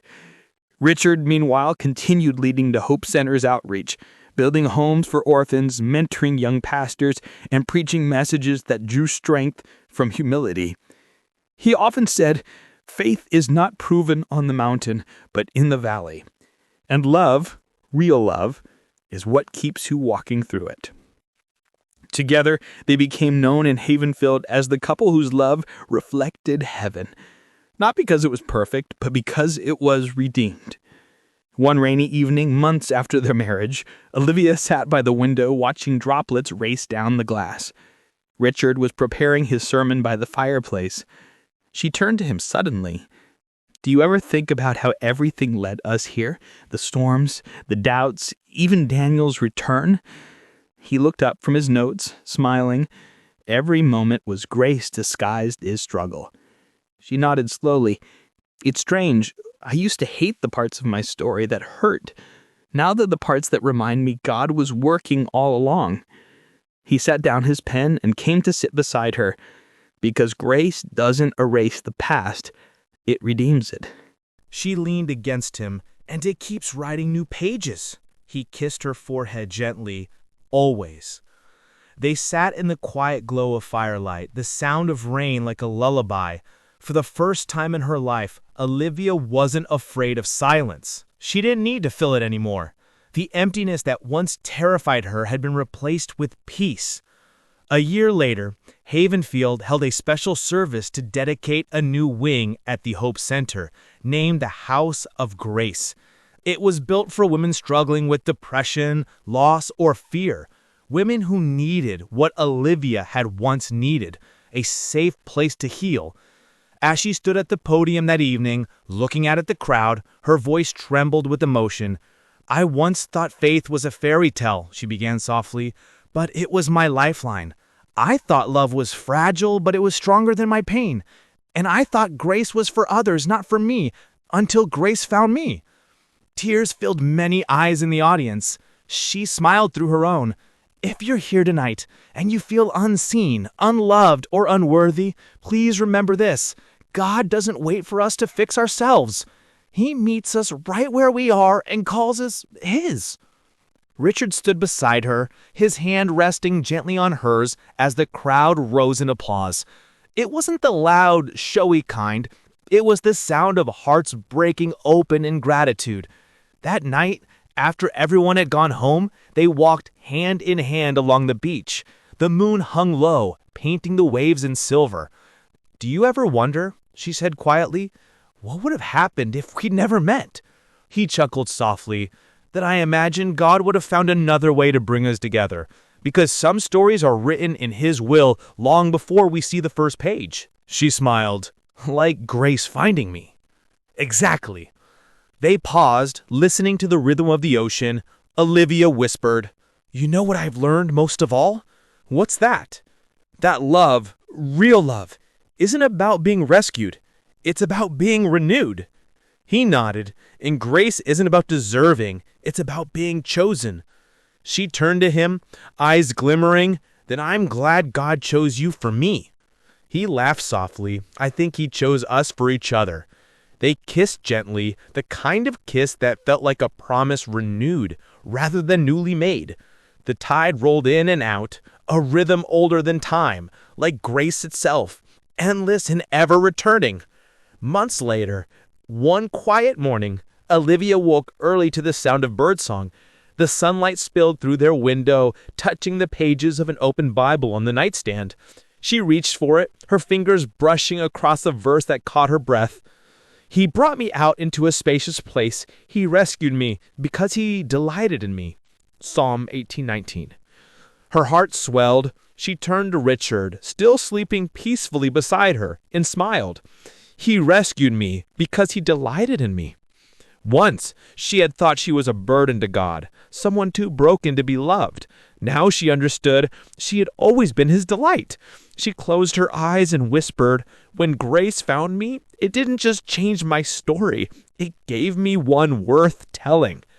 As the sun rose over Havenfield, painting the sky in pink and gold, the town slowly awakened to a new day. From the chapel to the Hope Center, laughter and prayer echoed softly, proof that love and faith had taken deep root here. And on the cliffs overlooking the sea, Olivia and Richard stood side by side once more, watching the dawn break over the waves. No longer broken, no longer afraid, just found. When Braze found her, the people of Havenfield would later say, it found all of us, because sometimes one redeemed life becomes the light that guides a whole town home. Thank you for listening. If you like this audio recording, kindly like the video and subscribe to our channel so you don't miss any of our audio recordings.